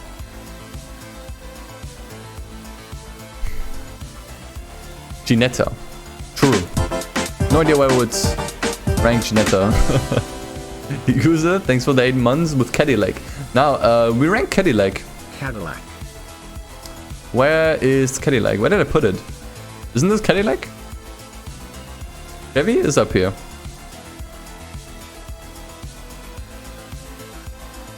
McLaren? Yeah, is right here. Some of them are a bit hard to read. For sure. I think we got everything covered except for Mercedes, which is mysteriously missing. But again, I would put Mercedes into A. But yeah, let me just share the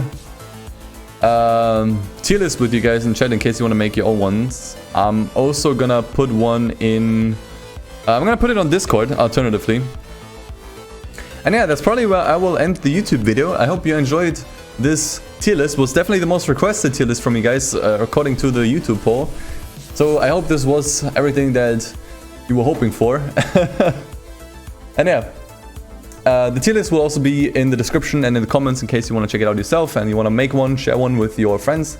Marussia is missing, yeah, true. I would probably put Marussia into B as well, though. Not B, into C. Alright, well, with that all said, thank you so much for watching. I'm not sure what tier list I'm gonna do next, but yeah, hope you enjoyed. Peace.